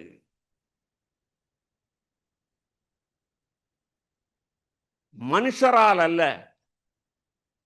நான் பெற்ற ஊழியம் மனுஷரிடத்தில் அல்ல. நான் எந்த மனுஷனுக்கும் கணக்கு கொடுக்க வேண்டியதும் இல்லை. உங்களுக்கு பெருமையா படலாம், அது உங்கள் மதியினம். ஆவியில நிறைஞ்சிருந்தீங்கன்னா, ஐயோ அந்த ஆவி எனக்கும் இருக்கணுமேன்னு சொல்லி அவா உண்டாகும். ஆமேன். நாம் எல்லாரும் ஒரு நாள் அவருக்கு முன்பாக நிற்க வேண்டும். அவர் ஒருவரே நம்மை வெகுமதி கொடுத்து, வெல்டன் தட்டி கொடுத்து நம்மை அங்கீகரிக்கிறவர். அது வரைக்கும் இந்த பூமியில யார் அங்கீகரித்தாலும் அங்கீகரியாவிட்டாலும், உங்களை 4 பேர் நல்லவன்னு சொல்லுவான், 4 பேர் கெட்டவன்னு சொல்லுவான். தெய்வ பயத்தோடு அவருக்கு முன்பாக வாழ்வீர்களானால், உங்கள் தனிப்பட்ட வாழ்க்கையிலும் குடும்பத்திலும் சபையிலும் என்ன உங்களுக்கு தேவைப்பட்டாலும் யாரையும் கடிந்து கொள்ளாமல் சம்பூரணமாய் ஞானத்தை கொடுப்பார். ஆமேன். அந்த ஆண்டவர் இப்பொழுது நம் மத்தியிலும் இருக்கிறார். இருதயத்தை ஏறெடுப்போமா? நம் அக்கிரமத்தை ஒத்துக்கொண்டு மனம் திரும்புவோமா? ஒருவேளை தாவீதை போல ரட்சிப்பை இழந்தவர்கள், ரட்சிப்பின் சந்தோஷத்தை பரிசுத்த ஆவியானவரை துக்கப்படுத்தினவர்கள், வாரும் என்னை ரட்சியும், திரும்ப ரட்சியும், இழந்த ரட்சிப்பை திரும்ப தாரும், இழந்த அபிஷேகத்தை திரும்ப தாரும். மனம் திரும்பி விசுவாசிப்போம். தேவனுடைய ராஜ்யம் உங்களுடையது. தனித்தனியாய் ஜெபிக்க நேரமில்லை, எல்லாரும் சேர்ந்து ஜெபிப்போம்.